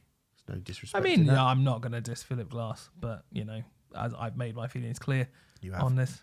So. Are you saying the Golden Globe's got something wrong? Shock. Yeah. Anyway, that was us chatting about The Fountain, the original soundtrack to The Fountain by Clint Mansell. Next week, Renfrey. Talking about metalcore. I'm going to give you Oh, no. Brand of Sacrifice. The album is called God Hand. Yeah. Enjoy that. Okay, thanks. Now, I need to check with you how familiar you are with the wonderfully underrated, giving that away, British genreless turn of the century band, Your Code Name is Milo. Pretty familiar. They came from the sun quite well then. Which one's that? It's their last album. Oh, no, I've not heard that. They Came from the Sun by Your Code Name is Milo, please. Okay, cool. So this will be happening actually in 2 weeks. That's right. We'll be back next week. So when that does happen, I'll be doing Your Code Name is Milo. Renfrey will be doing Brand of Sacrifice. Go over to musicism.net to get all your courses. You get 25% off when you put the code Riot in the checkout in capital letters, thanks to them. Next week, Renfrey, where are you going? You're going somewhere stupid, aren't you? I am going to Scandinavia. Do you want to be a bit more specific? I'm going on tour with Frontiera. Oh. So I am going to Helsinki. Playing the bongos. Playing the bongos. I'm hoping to do a vocal. That's the point. Uppsala. I'm going to Sweden, Denmark, Norway. I'm likely going to have a fucking great time, and I'm very much looking forward to it. I'm also going to be very cold. But yes, I'm doing that, and working out trying to do the next show has proved very, very difficult. So basically, because I felt like that sentence wasn't ever going to end. Sorry. Somebody else is going to be on the show next week. Yeah, hopefully, if it works out, we were talking to this somebody else literally just before recording this episode, and it will be excellent. It'll be excellent. It'll be very, very excellent. It's someone in a band. I'm actually really jealous. And that they're in a very, very cool band. So next week it'll be me probably talking about the new album from Ocean Wisdom, and maybe the new Elbow album, and maybe the new Jimmy Eat World album with said person who is in a band. Be good though, wouldn't it? If it happens, it'll be excellent. Yeah. Great. Okay. All right. Well, anyway, thanks very much for listening, and we'll see you next week. Cheers, mates.